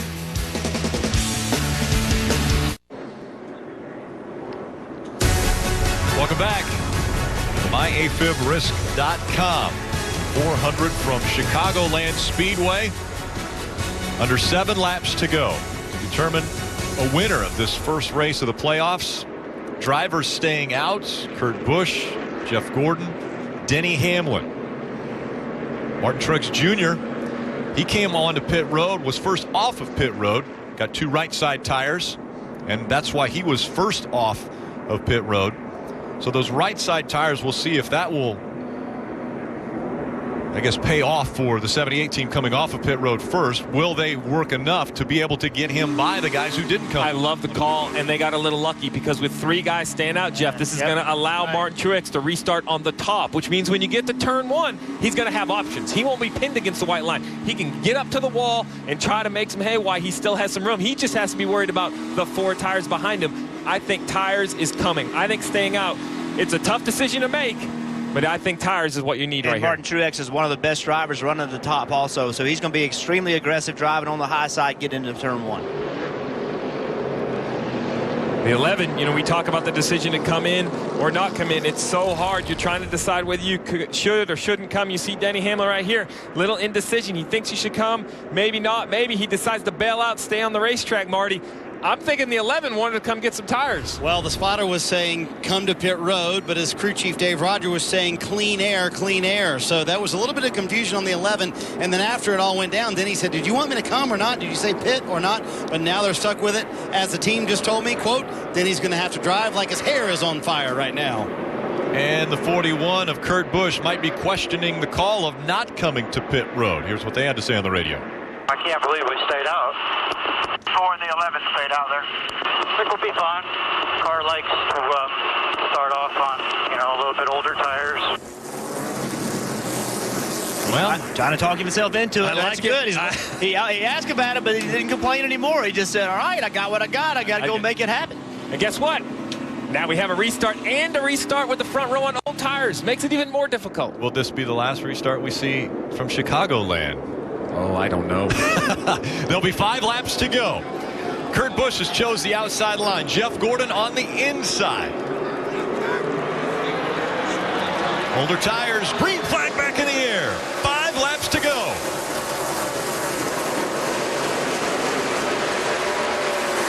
Three wide as they go into turn 1. Denny Hamlin takes the lead away. Joey Logano's who you need to look for coming off the top with 4 fresh tires. He's going to have a ton of momentum. Jeff Gordon not with the restart. You saw how much he was wiggling and trying to chase his car. He's losing a lot of spots. Denny Hamlin out front. Here comes Carl Edwards looking to the inside of Kurt Busch. You heard the crew chief. Marty reported the crew chief said clean air, clean air. Well, guess what? You got it right now, Denny Hamlin. Take advantage of it. 4 laps to go. Denny Hamlin tore his ACL in his right knee 2 races ago, and now in a position to win at Chicagoland. And Carl Edwards right here, he has to clear this 41. You see how hard he drove down in the corner. He has to get clear to use those new tires, but the 41 of Kurt Busch is fighting back. Denny Hamlin uses strategy. 3 laps to go. Staying out under the most recent caution, trying to get that clean air on the nose and track position. It's working out with 3 to go.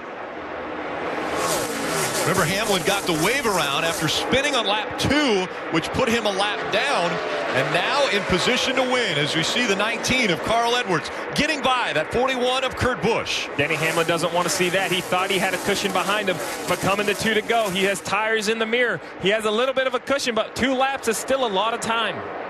2 to go for Denny Hamlin. Jeff Gordon's falling all the way back to 14th.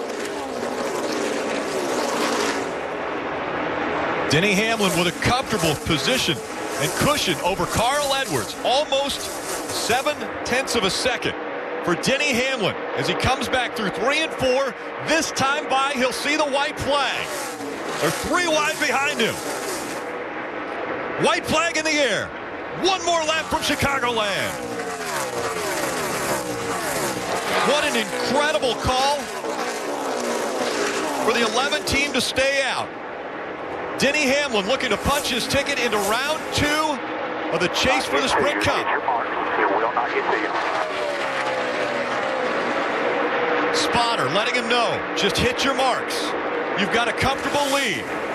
Denny Hamlin, Carl Edwards, Kurt Busch, but this time it's Hamlin that will win at Chicagoland.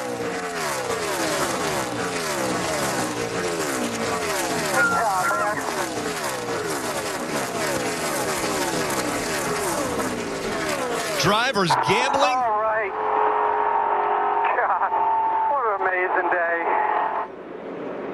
An amazing day. Spinning on lap 2. Getting a lap down. They were able to work back from that lap down. You see teammate Carl Edwards coming over to congratulate, as is Matt Kenseth. We mentioned the strength of Joe Gibbs Racing. Denny Hamlin finishes first. Carl Edwards second. Great work, guys. Great work. Kenseth was 5th. And Kyle Busch ends up 9th. What an amazing call for the 11 team, Marty. Well, let's get Dave Rogers over here. You were screaming clean air on the radio. I don't think there was quite or a little bit more confusion than you would have liked, but that was rewarded pretty well, wasn't it, Dave? Yeah, last year clean air won, so I was banking on that. But truthfully, I thought more guys in the back would stay out. But hey, I don't know. What a great day, We had a terrible Friday. I really messed some things up in qualifying trim on Friday, and everyone bounced back. Denny did a heck of a job. This FedEx Toyota came race fast, and team held in there and fought all day, and we got our first victory in the chase. Lowest chase starter at Chicago, Rick, is the highest chase finisher. How about that day? 29th to first for Denny Hamlin. Denny Hamlin had to start 29th because in practice on Friday, they weren't quick. They were the 29th fastest of the cars that were on the track in practice. Then qualifying got rained out. So that's where they had to start, 29th. But they worked on it. Came back on Saturday, found speed. And now showed speed and strength in the first race of the playoffs. It's the first time that Denny Hamlin has been able to go to victory lane at Chicagoland Speedway. And his celebration is going to continue. A lot of people question, with a torn ACL in the right knee, can Denny Hamlin be mentally strong enough and physically strong enough to succeed and be able to advance through the rounds and potentially run for a championship? I think this right here has said yes, he can. And the manner in which he did it, it came down to a final restart on old tires, restarting third, got in front of the front row and took it all the way to the checkered flag. I thought they had to have tires to win the race. Denny Hamlin, Dave Rogers, they proved me wrong. They did a great job of getting victory lane, making the rest of round 1 a lot less stressful. No question. These guys, they're here to win this championship. That ACL is not going to be a problem for Denny Hamlin. 12 days after his injury, he wins a race. I believe 10 days after his previous ACL won a race. This guy can get it done. I think the only thing he's going to have to worry about now is he burned the tires almost completely off of the 11 doing the donuts, but he'll make his way to victory lane.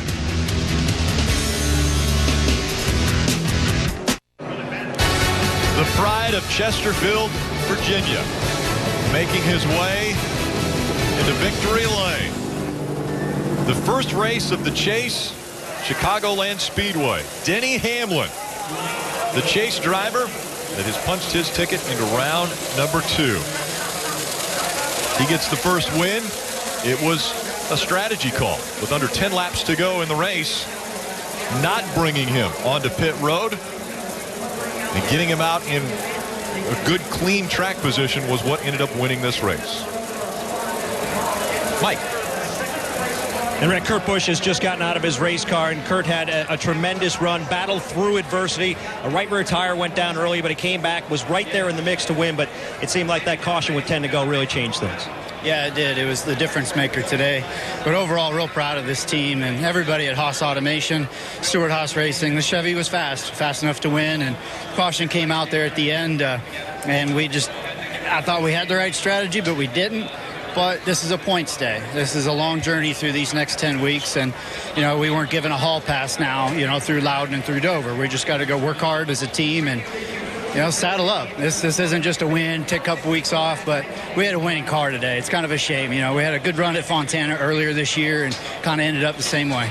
Kurt didn't get the win, but a solid finish nonetheless here in race 1 of round number 1, and that will go a long way here as we move toward the cutoff. Rick? Top 3 finish for Kurt Busch, but the guy in victory lane, Denny Hamlin, about to come out. Marty? And Denny Hamlin, what an improbable win. He starts 29th today. He's going to get out of the car with that right ACL and celebrate a little bit. A winner in Chicagoland. The car still steaming from the celebration out on the racetrack. Going to help him get down here. Make sure you take care of that right knee.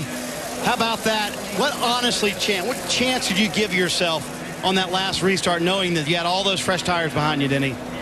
50-50. I was going to drive in there and hope that everything worked out, but can't thank this FedEx Ground team enough. I mean, this is unbelievable. This Camry was so fast today.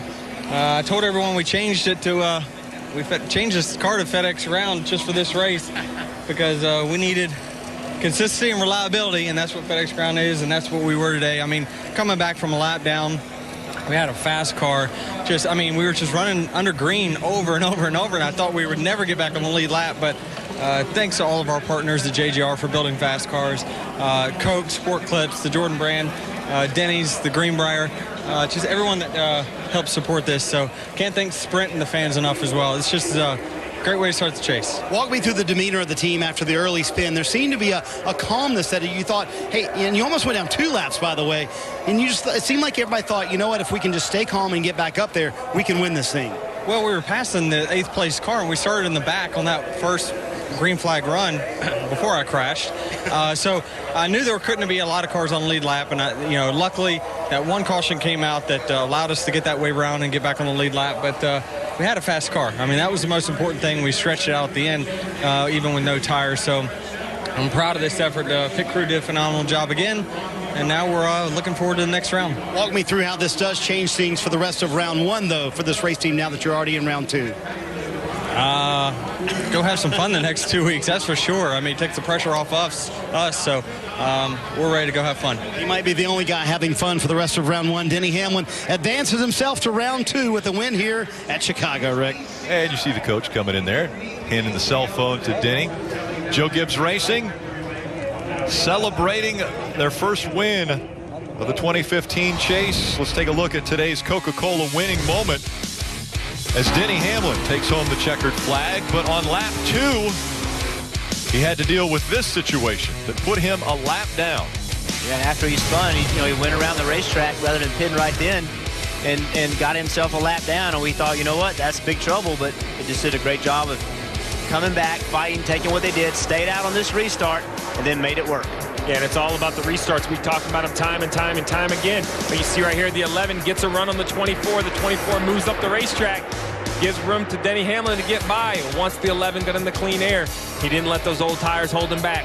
He ran away from the 19 of Carl Edwards on new tires, won the race, punched his ticket into round 2. And we go from one end of the spectrum as far as emotions, Denny Hamlin celebrating, to the very opposite end of that. Kelly Stavis caught up with Kevin Harvick. Certainly not the way that defending champion Kevin Harvick wanted to start off this chase. Take me back to that restart. What happened with you in the 48?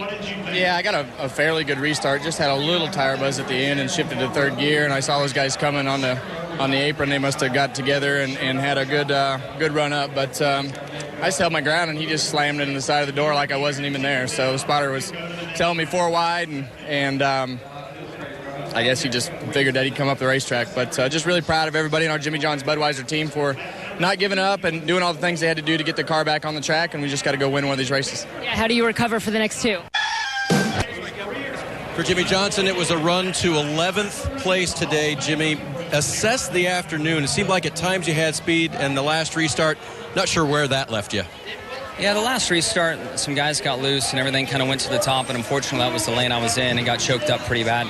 Was one car away from clearing that lane on the top and would have been motoring and in top 5 contention. But the middle part of the race, maybe 2/3 mark of the race, we lost what we had going on with some tire pressure stuff from what I gather on the radio. But we got that back, and at the end we were really fast, just off for one segment there, and it hurt us pretty bad. Did you feel like that was the point at which you said, we just got to manage our points then, because we know we don't have to win round 1 today. We need points. Yeah, managing points was certainly part of it. Restarts were wild and crazy. So just trying to be smart, but at the same time, we had such a good car to start, then we were off, and then we were back on. I wanted to be up there racing for the win, because I think we could have been, top 2 or 3. Moving on to Loudon for next week. And those two interviews were on tape, and just moments ago, Jimmy Johnson, Kevin Harvick, obviously Kevin not happy at all with the way it went down, and so they're going to discuss it. And maybe a little more than discussion. You see this sport's full of emotions. You know, Kevin Harvick feels like he was done wrong, and he wants to express his displeasure with Jimmy. These two worked really closely together, you know, making their cars faster, but you can see Kevin's not happy with Jimmy. That's what the playoffs do. Kevin Harvick wants to win a championship. He came here with a car that he thought he could win the championship. He said in his interview he felt he stayed his ground. Jimmy Johnson felt like he needed to come up. They obviously disagreed about what happened on the racetrack. Looked like they planned to talk it out. Kevin was not in the mood to talk, and you have to ask, Stewart-Haas Racing and Hendrick Motorsports have that alliance. What will this do to that alliance? Will this make the tension between the two companies moving through the playoffs? That all stemmed from this, a restart where we see the 48 getting a little bit of a shove from Joey Logano. It puts him down on the bottom of the track. You see, that's where Kevin thought, you know, the 48 just came up on him. He, you know, the 4 wasn't up the racetrack. The 48, you know, turned right a little bit sooner than he had to do, but we've talked about it over and over and over. It's racing, you know, once you get in that position, things happen quickly, and, you know, the 48 probably feels like the 4 didn't give him any room, and the 4 feels like 48 ran into him. First race of the playoffs, and already emotions running at a high level. As we look at the unofficial results, Denny Hamlin, Carl Edwards, Joe Gibbs Racing, so strong. Joe Gibbs Racing has won its 8th race in the last 10 races. Look at the yellow. The playoffs have started. The playoff contending cars rising to the front. Although Kyle Larson and Eric Almirola, they haven't thrown in the towel. 2 really solid runs for guys disappointed for not being in the playoffs. Jimmy Johnson talking about being in the wrong line in the last restart, and Dale Earnhardt Jr. in 12th. Jeff Gordon with a disappointing 14th. He was leading the race with just a few laps left. Didn't get a good restart. Finishes 14th. Ricky Stenhouse Jr. finishing 18th, 2 laps down. Greg Biffle, his teammate, 2 laps down as well, and 21st. Got to go back a couple pages, though, before you find Kevin Harvick. He was outside the top 40 today after the incident between he and Jimmy Johnson on the restart. That's what makes it so difficult. All 43 cars running on the racetrack at the finish. That pushed Kevin Harvick all the way back to 42nd, even though his crew did a great job of those heavy repairs and only 58 laps without a lot of other DNFs. That's a huge hit in the points. Now we look at the chase grid after one race. Points become very, very important. Only 12 will advance. 3 can advance off of wins. Denny Hamlin has already done that. Yeah, listen, Kevin Harvick down at 16th. He in no way is out of this thing. They're fast enough to win races, but at 22 points over 2 races, you know, look, he can do that in points. As fast as they are, he doesn't necessarily have to win. If he finishes 2nd, 3rd, he can still point race his way into this chase. Yeah, why Denny Hamlin was only the one to guarantee him spot in the 2nd round. Matt Kenseth, Carl Edwards, Kyle Busch. I'll even go to Kurt Busch and Joey Logano. All at least 20 points over. While there's no guarantees, that's 20 positions on the racetrack. That's going to make the restarts, the practice, the chaos of New Hampshire a little bit easier to manage. A flat 1-mile racetrack. Jeff Burton, you've led every lap there. I'm sure that all 16 of those chase drivers would like to do that when they go to next week's race. What a crazy first race of the chase. Next week, the playoffs continue on NBCSN. NASCAR Sprint Cup Series racing from New Hampshire. Coverage starting Sunday at 1 p.m. Eastern. Saturday, it's Xfinity Series racing from Kentucky, presented by Nexium. That starts at 7:30 p.m. Eastern. Coming up next, continued post-race coverage from Chicagoland with Chris Devoda, Kyle Petty, and Dale Jarrett.